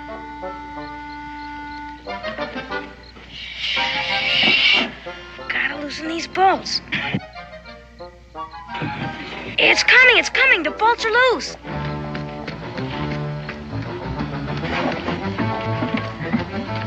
It's Dr. Morton, and he's running fast. What happened? Boone brat, he double-crossed me. You mean they're going to come after us? Yes. Now, get up there. When I get him, I'll wring his neck. What did he do? He switched watches on me. Just when I had this town in the palm of my hand, but there's no time to talk about that. Let's get out here.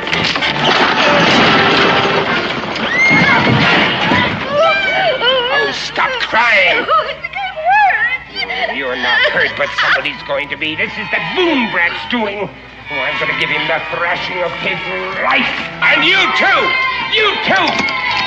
You think that you can outsmart Thaddeus Morton and get away with it, do you? Oh, you cursed little pumps! Wait till I get my hands on you. All right, come up here, all of you. Come on up here. Boone! Boone, where are you? Come up here.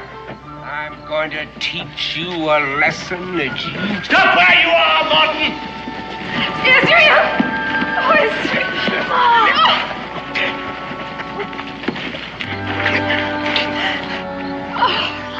Hi, Ma. These are my friends.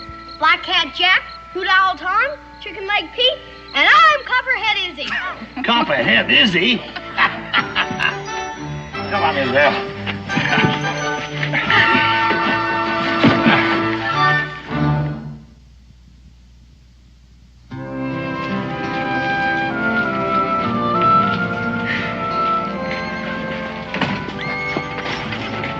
That's quite a story, isn't it? But are you sure you didn't stretch it just a bit?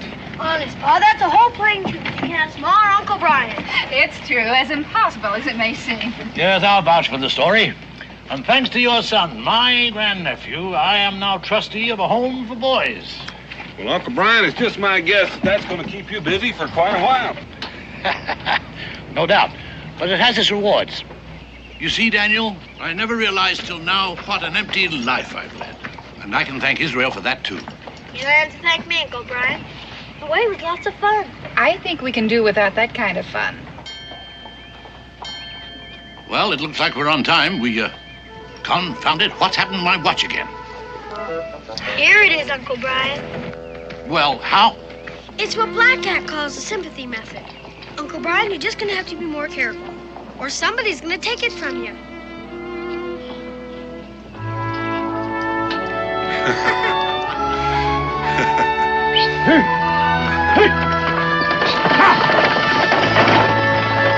It's like an elephant. Oh, that was no panther. Now, that was just the biggest lie in all the Alleghenies. Don't you call me no liar, mister. Old man, you've been a gunsmith. You've been a shopkeeper back in Pennsylvania all your born days. You never hunted nothing but customers. Before that, I'm talking about before that, when I was young like you. I was a surefire hunter. And I tell you that I trailed that panther right over the Alleghenies. I remember that I started on a Tuesday, and I trailed him right through a Thursday. You old men sure are something. Or you'll make up anything to prove you still got vinegar in your veins. I don't make nothing up. I know the woods like the back of my hands. I can trail, I can hunt, and I can fight as good as any of you dumb yearlings. I tell you, I climbed the Alleghenies, I crossed the Ohio, and I got that panther right by the Susquehanna. The where? The Susquehanna. The Susquehanna! What are you, deaf or something?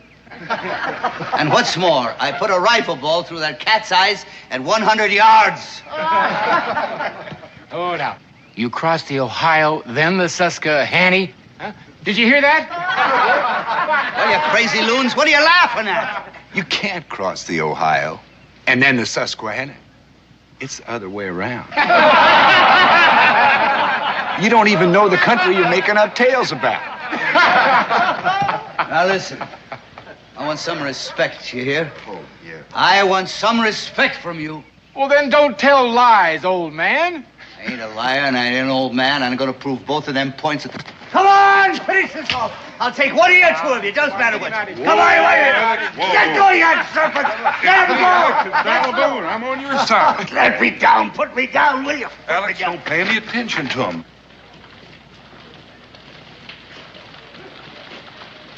Them rivers. Them blasted rivers. I got them mixed up, that's all. Anybody can make a mistake, Alex. Maybe. But you know, when I make a mistake, it's a beaut.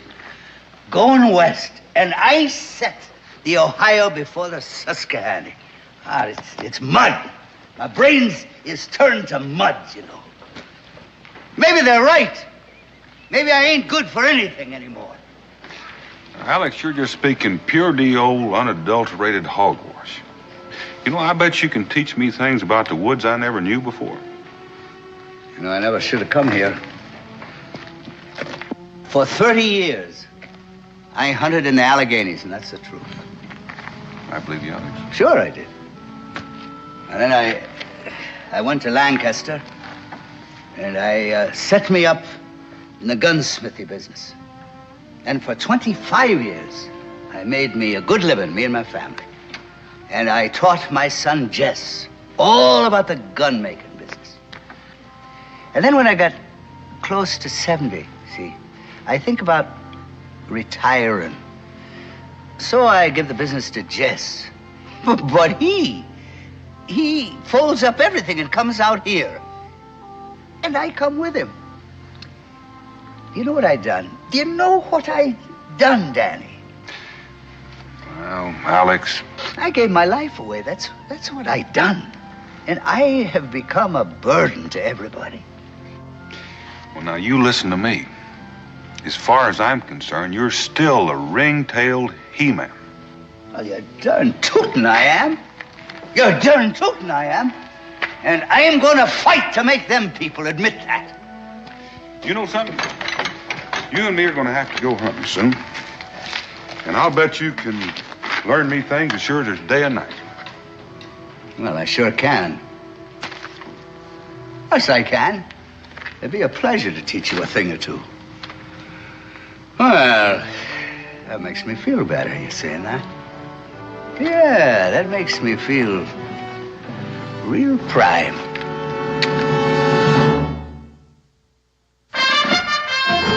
Daniel Boone was a man, yes, a big man, with an eye like an eagle and as tall as a mountain was he. Daniel Boone was a man, yes, a big man. He was brave, he was fearless, and as tough as a mighty oak tree. From the coonskin cap on the top of old Dan to the heel of his rawhide shoe, the rippinest, roaringest, fightingest man the frontier ever knew. Daniel Boone was a man, yes, a big man, and he fought for America to make all Americans free. What a Boone wanted to do and what a dream come true was he.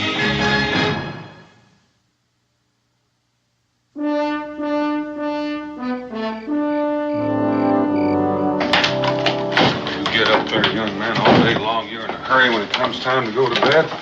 Thanks, sure do slow down when you get those boxes. Pa? Mr. Hemming, old Alex. Why does he act so silly? Is that any way to talk about your elders? I mean, why does he tell those stories? Well, you know, I figure when I get to be his age, I'll have a few yarns to spin. And I don't reckon I'll exactly like it if every word I say gets doubted. Well, you're different, Pa. Oh, am I? Well, the way he tells it, he makes everything sound bigger and better than the way it is now. Well, if that's how he remembers it, who are we to say he was wrong? We weren't there. Still makes it hard to believe. You know, Israel, something keeps running through my memory. I seem to remember my pa telling me about a hunter named Painter Hemming. Old Alex? I recall that he said that Painter Hemming was something to behold. That he knew more about guns and hunting than anybody in the whole of the Alleghenies. Is that the truth? Well, my pa never lied. Why should yours?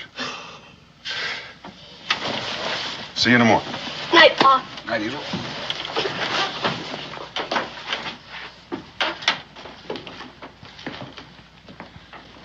You know, Becky, it's a terrible thing. It sure is. You know, man leads a full life. He's a great hunter, runs a business, raises a family, supports his kids, puts in a full working day every day of his life.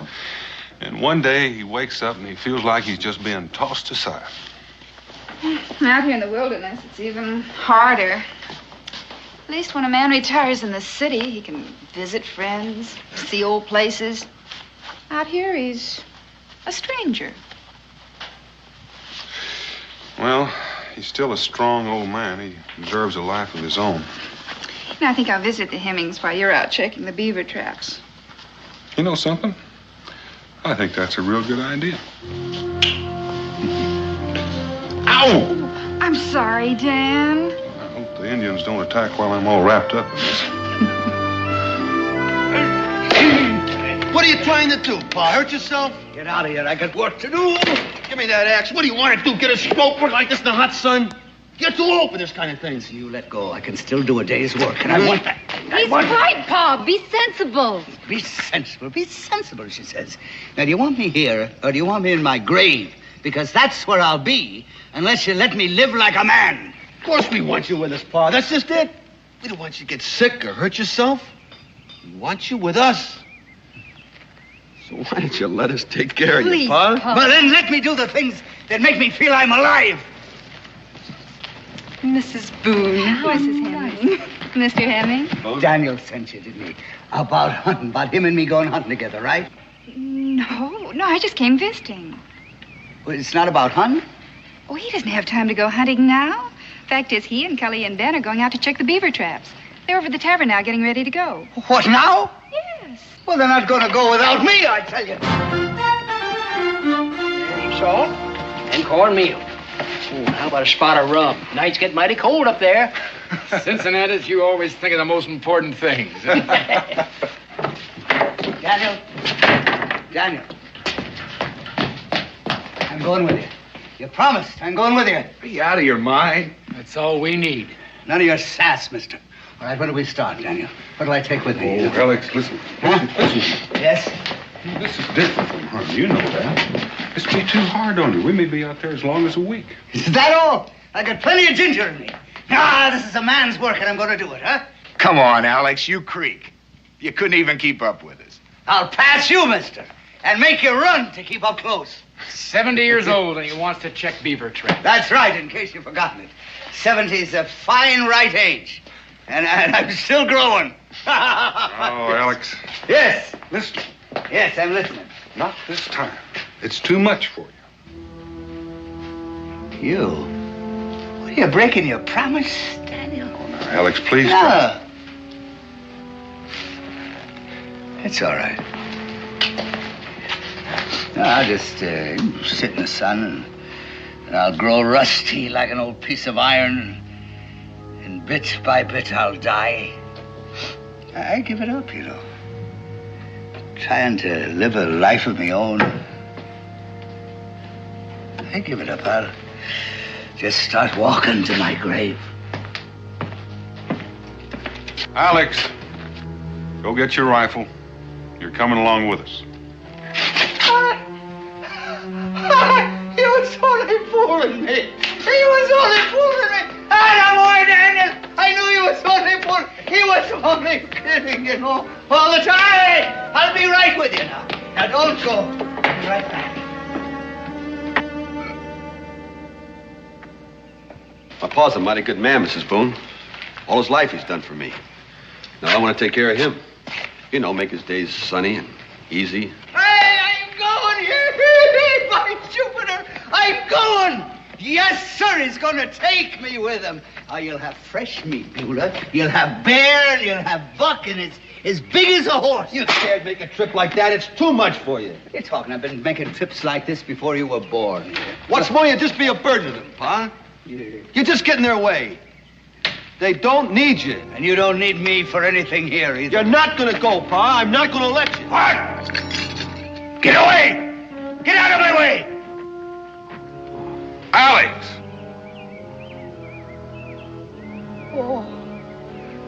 Oh, son. Just look what you brought me to. Just look. Oh.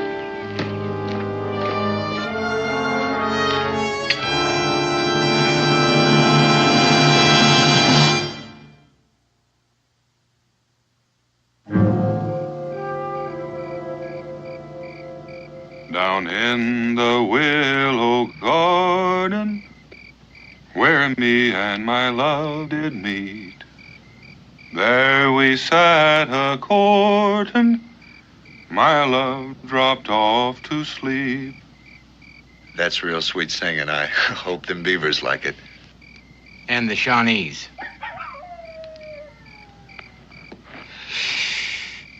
You know, I keep thinking of old Alex. That goings-on back at the wagon. That sure was something.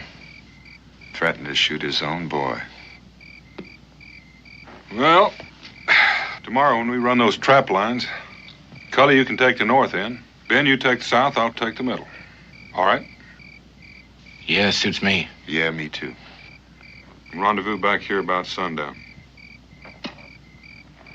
Well, then, if we can stop thinking about an old man and get some sleep and think of Beaver.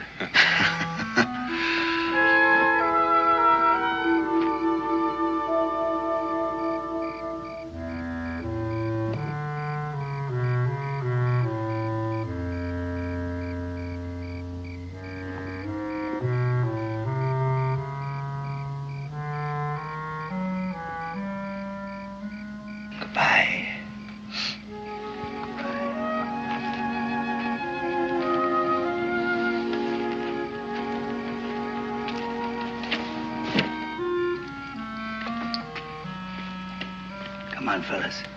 Gonna find ourselves a life we can live.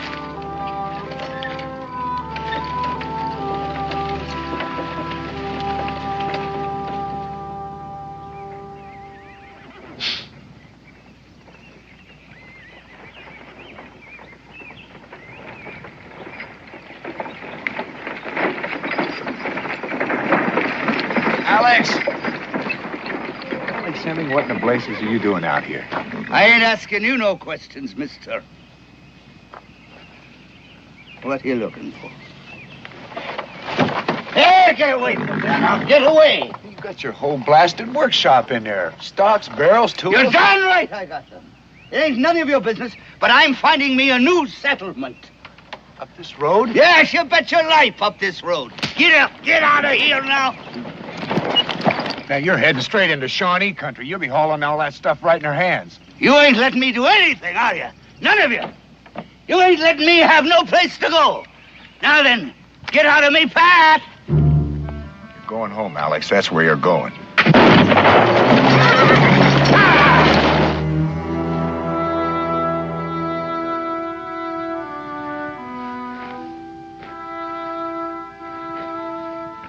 Cully should have been back by now. Well, maybe his traps are full.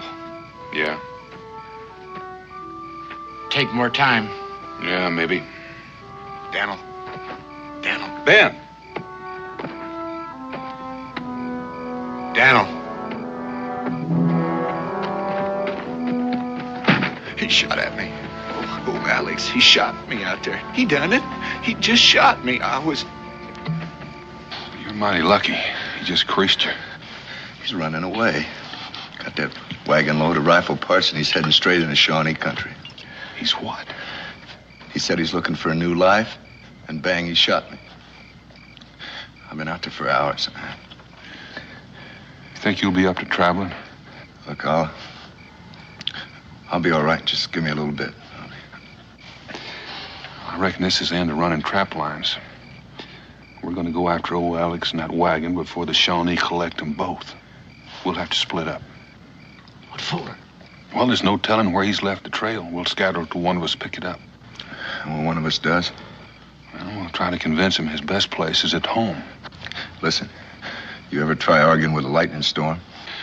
Nope, but this time we're gonna try.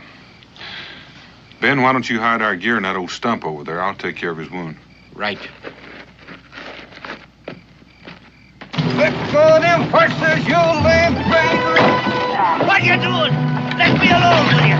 You stop that now, you stop it, will you?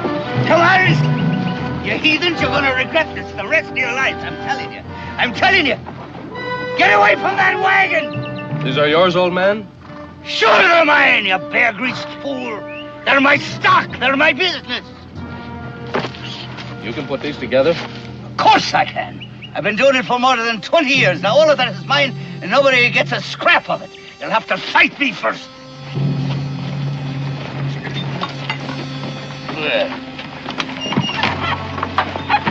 What? Are you the chief? I am Great Bear.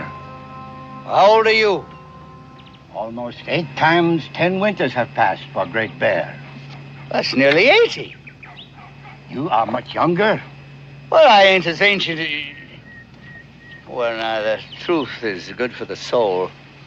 I tell you, there ain't that much distance between us, Chief. So because we are both ancient, we will sit and talk, eh? All right.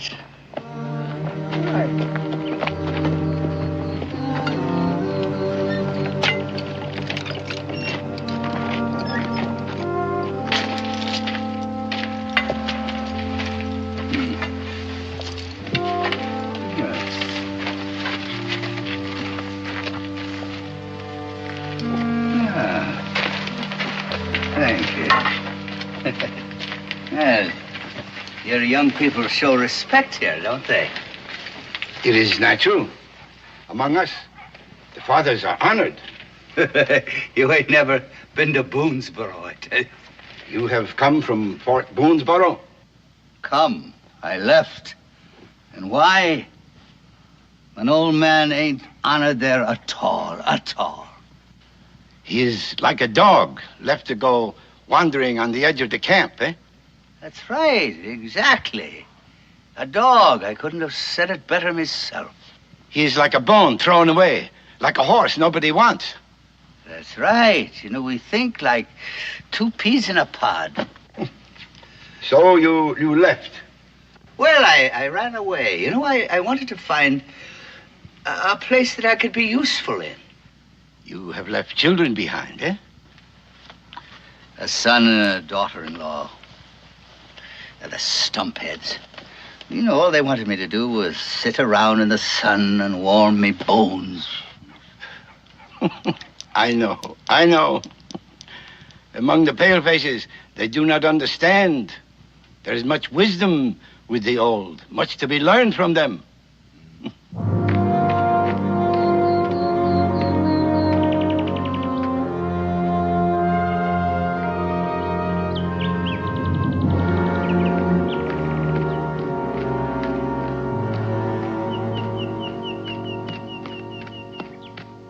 You have fought in the wars? Yes. Yes, Quebec. I was with Wolfe in 58. I was in King George's wars in 40. I, too, have fought in wars. English, French, Spanish. You and me, we have seen much and known much, eh? Yeah, I think we're the 2 smartest fellas in the village, if you ask me. Oh, thank you kindly. Thank you. Oh.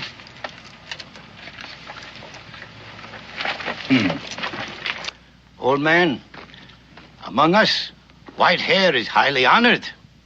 We are leaders and chiefs because we are old. You may stay with us, old man.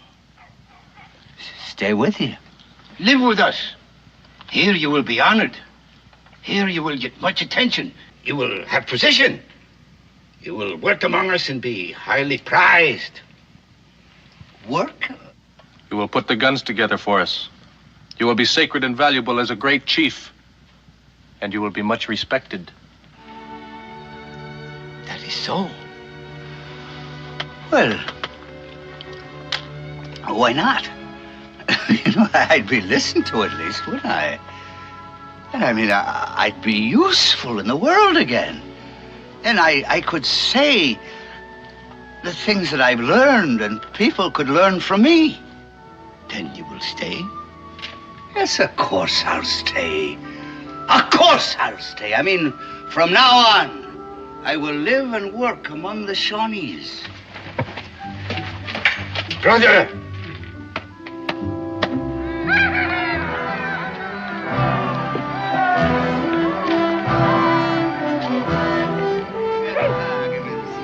I will put these guns together. I will work for you and with you.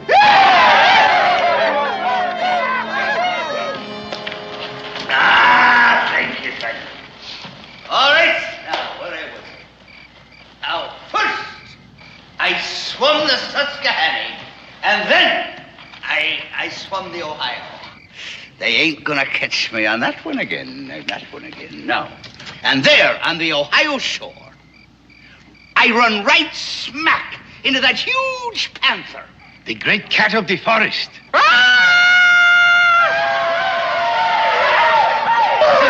that's it. Now, that's exactly like he sounded. All right. He turned. He saw me. I tell you, his eyes were like burning stars. And he crouched. And I lifted me rifle. It was a brown best. They didn't have the long guns in them days. And I aimed. And then that panther charged. Yes, he came like a bolt of lightning. He was the biggest cat in the entire world. And I waited until he was about 6 feet in front of me. And then, bang! I pulled the trigger, and then I leapt lightly aside, and that cat fell like a stone at me side. I tell you, I had got me the greatest and the biggest cat in the entire Alleghenies. Yes, he went from there, at least over to there.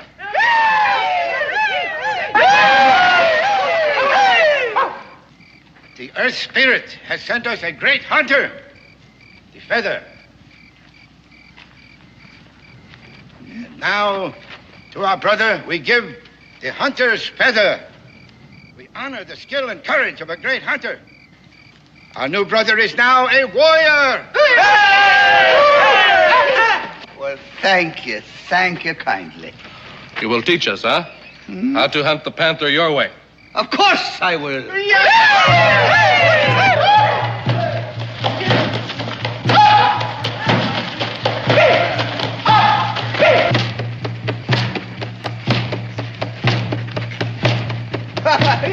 That's too slow, I think.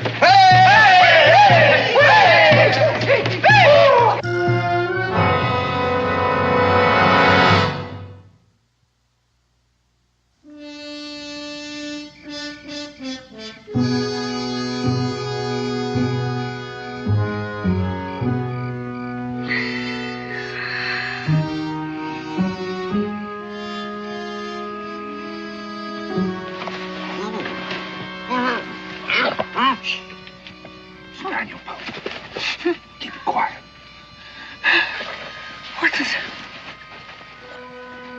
What the blazes you doing here? Following you. Following me? Why? What for? Well, for one thing, you almost killed Cully. Oh, that is nonsense. Oh, if I'd have wanted to kill him, I'd have killed him. In the first place, no bullet could hurt that stump head.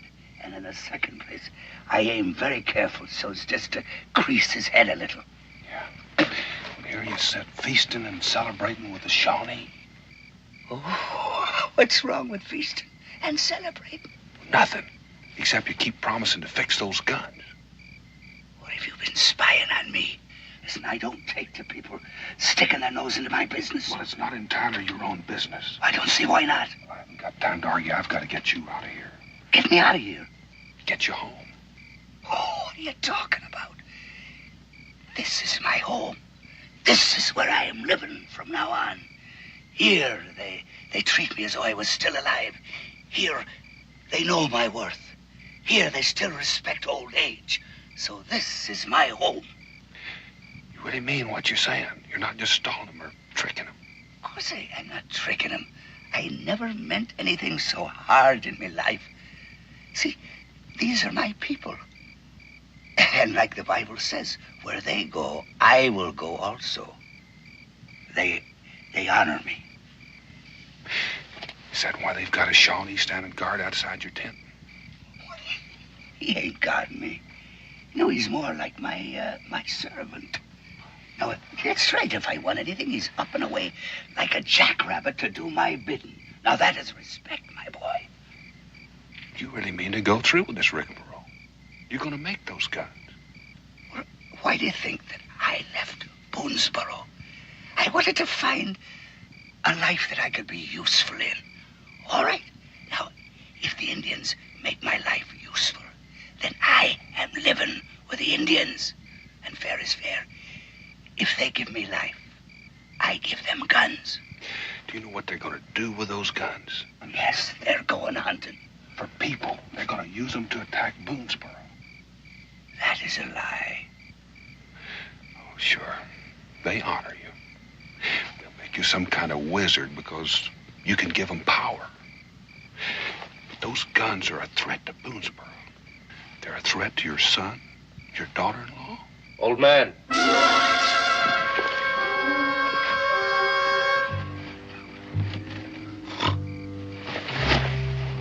Old man, you call?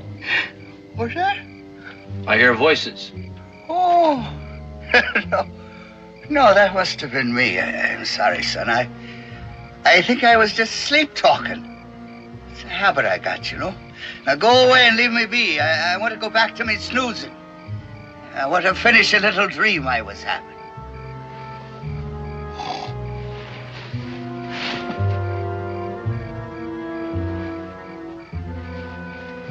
Now listen, I can prove it. What those guns are for. I can walk into this camp tomorrow, walk up to that old chief and ask him about a truce, and you know what he's going to say? No. No truce. Do you want me to prove it to you? No. I'll make my own proof.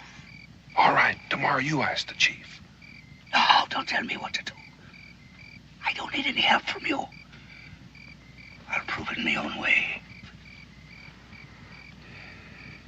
All right. Tomorrow night I'll come back here. If you need me during the day, I'll be back at the hill behind the camp. I ain't climbing no hill to fetch you. I tell you what. There's a little creek just south of the camp. You hide in the underbrush just next to that. All right. Down by the creek in the underbrush. Alex, I'm sorry. I know how you feel. No, you don't. You don't know nothing. Here I finally found a proper place for myself. And you come creeping in here, putting a worm in the apple. Get out of here. Get out! Leave me alone. All right, tomorrow then. I'll meet you down at the creek in the underbrush. Leave me be. Leave me be. Never can let well enough alone.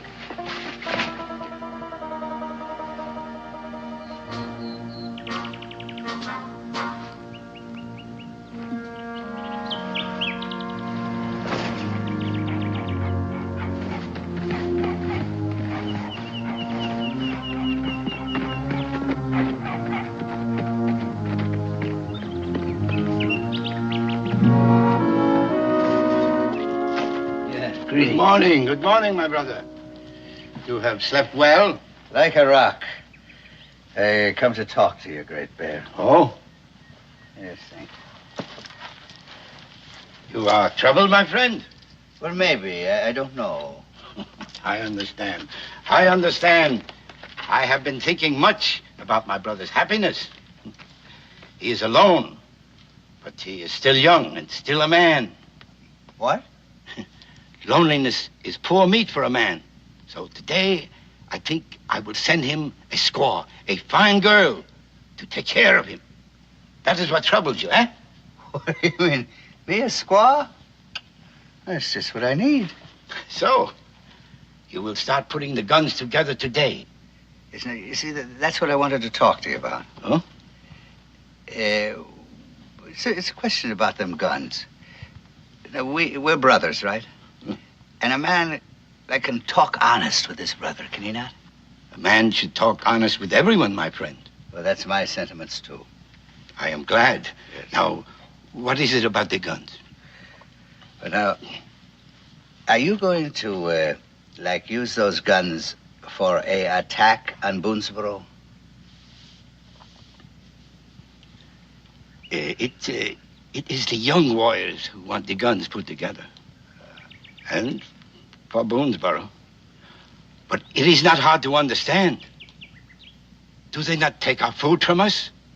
The deer and the bear? Do they not take our land from us?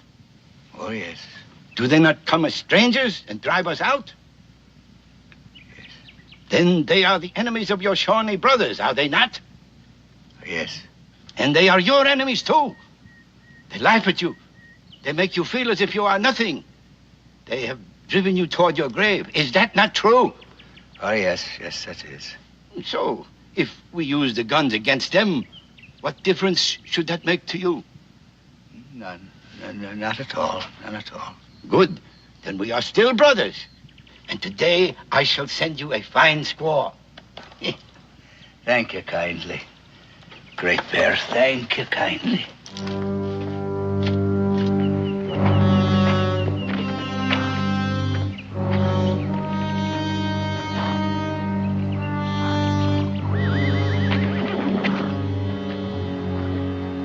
You wish something?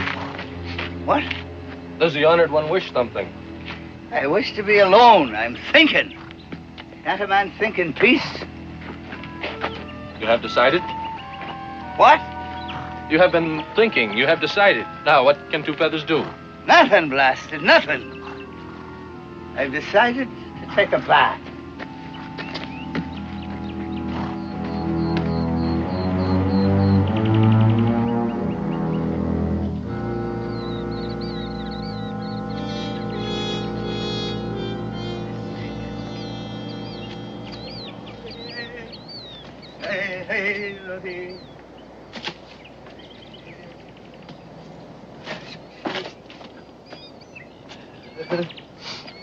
Don't move. Don't move. I got the chief's son within spitting distance of me tail there. Ooh. Well, you were right about the guns. They want me to start putting them together right now. Gotta get you out of here. Me and my wagon, huh? Well, we don't need your wagon. Without you, they can't do anything with those guns. You mean leave me wagon? Listen, Alex, it'll take a miracle to get you out, let alone that wagon. Well, then we'll have to make the miracle. That wagon is my business, my stock in trade. You know? I can't. I ain't gonna leave it. All right.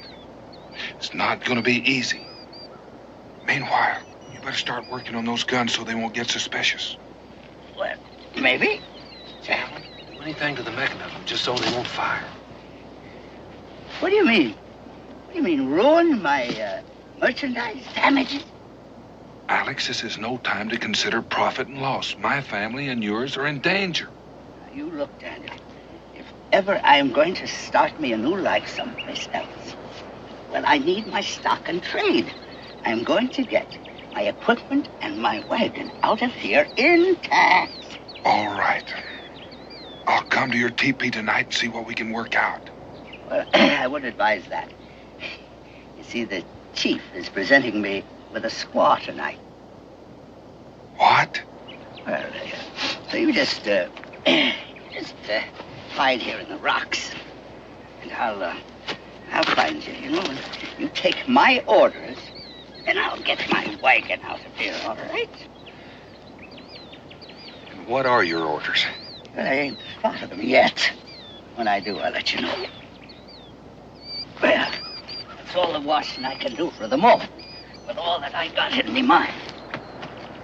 Da-da-dee, da-dee, da-dee, da-dee, da-dee, da-dee.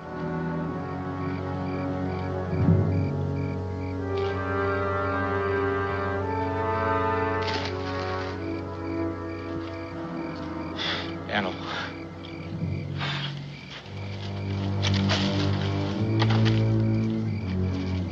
Where's Alex? Commander-in-Chief. Right up there in his teepee.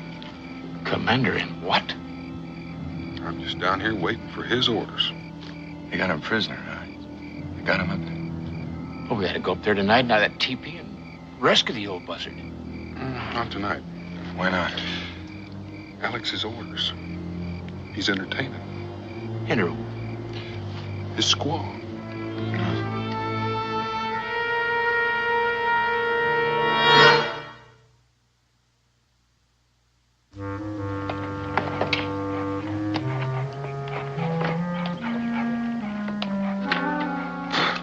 Orders.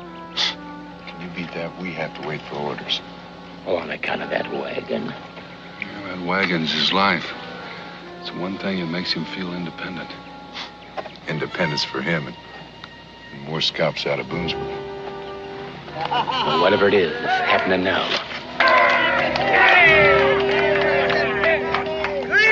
Greetings on this fine, grand morning. The birds are singing and I'm singing too. Right? Now, Great Bear and me have spoken together today, as things are going to begin today. Yeah, right. Good words, brothers. Yes, now we're going to put the guns together today. Going to be put together. Going to be put bone into bone and joint into joint. But first, you see, we have to hitch my wagon up. The wagon? Why, yes, Great Bear. And then we have to haul it down to the creek, because that's where it'll happen. That's where the happening will be.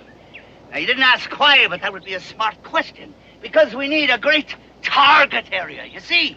We need a great long distance to show the power of my rifles. Here, do it here.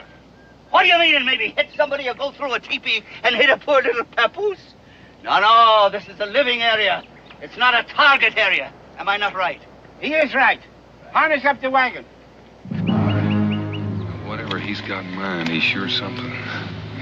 Well, I wish I knew what he had in mind. Well, I've got an idea that soon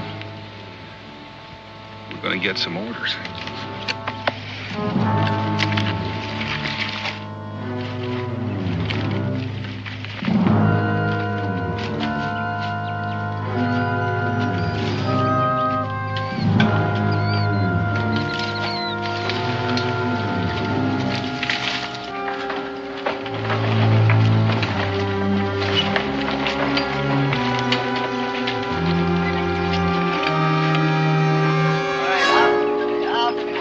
Come on now. Give me room. I will show you how to put a rifle together. See, watch carefully. Watch the hands of an old-timer, because there's magic still in these old hands. Now, first we have the rifle stock. This is genuine walnut. Now, it ain't polished yet, but she will shine like the sunlight and water when she is polished. Right now, I will show you the rifle barrel. Will you look at it? It's good steel. That's right. Now, I hammered and I tempered and I fashioned this myself in Lancaster. This is a Pennsylvania rifle. You'll notice the long barrel and the short stock. Now, that is the finest weapon in the wilderness. All right. Now, the flintlock. Yes, sir. People used to call me an artist, they did. Would you hold that? They used to call me a master craftsman. And indeed, you know, I do have a great love of mechanical things. You're right, Daniel. He sure is something. You mean he's more than just an old man? Yeah. That it is finished. A real jewel. You like it? Now, give me the powder and the ball.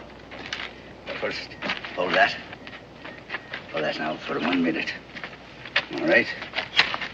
Here. Listen there. Right.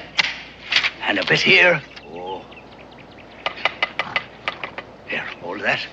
And we'll tap it down. A little ball and patch. Tap it down briefly. Now, I'll show you. I'm going to show you something. I'm going to fire her for you to show how sweet and true she is at 100 yards. And indeed, you know, this rifle can hit the eye of a squirrel at 150 yards. But first, I got to put up a target. Just hold that.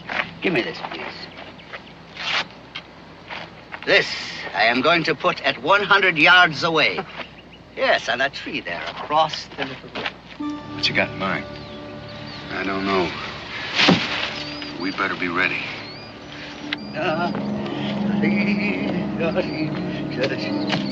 Oh, you got company. Well, it might help. Just do as you're told.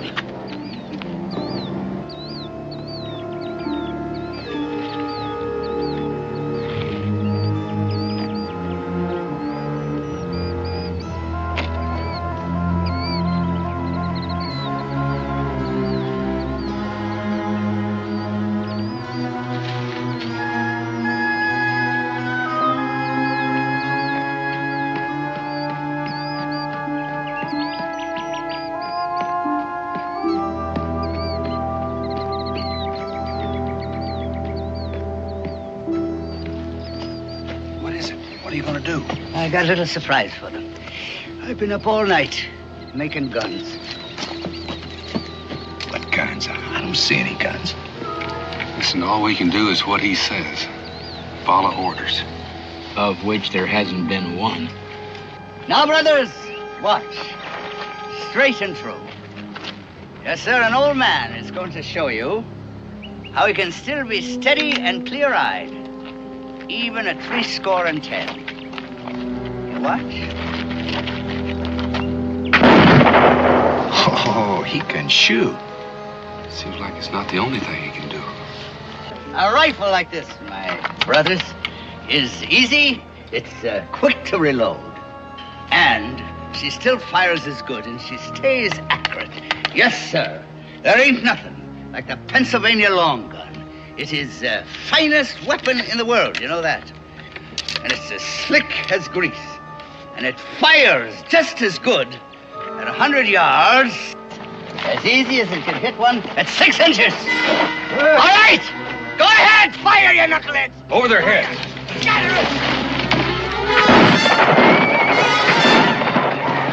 All right, Chief. Get in that wagon. Get into the wagon. Move. Move, Chief. Space your shots.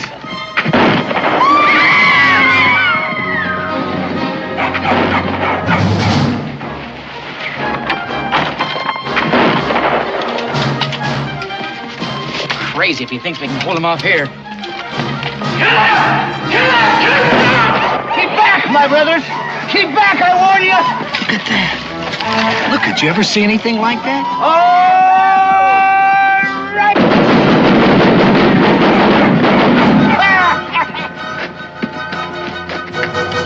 It's a battery. Battery of rifles.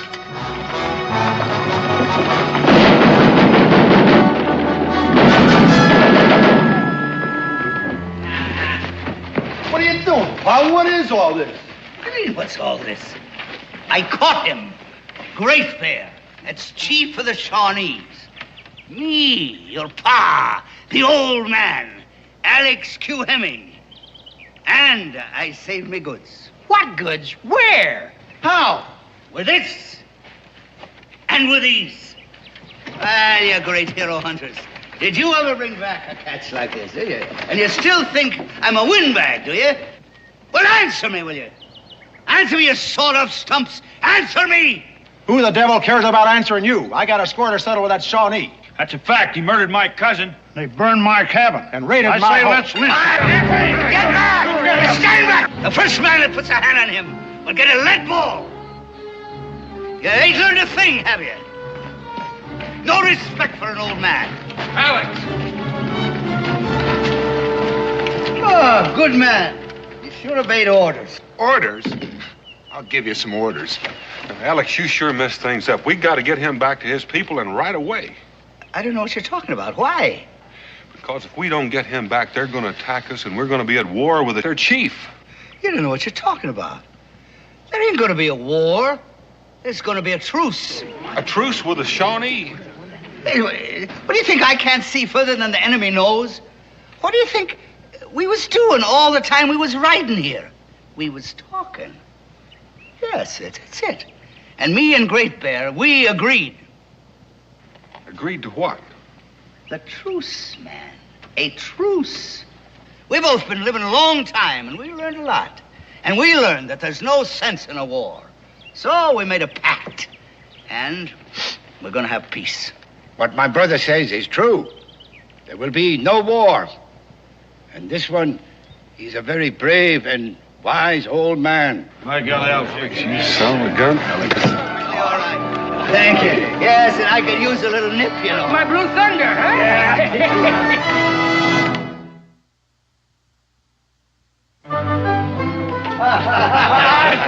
He did it! That's right. Now, there we are. Mr. Hemming, a spot of my best Blue That Thunder. ain't the kind I need it very much. Now, you might ask, if we attacked Boonesboro, what difference did it make to me? Well, it made a lot of difference. I had to save my town. Did I not? So, that night, I got this plan working. And I left my poor squaw snoring away in my wigwam. And then I crept out, you know, and I climbed that wagon, and I started to put them guns together. I was as silent as a mouse. Then when I had finished, you see, well, I covered the whole thing with a tarpaulin so that nobody'd be the wiser. Now that was my master plan. How about that now? Of course, that's a delightful story. But I'd like to now tell you another one. I'd like to tell you a story about a panther.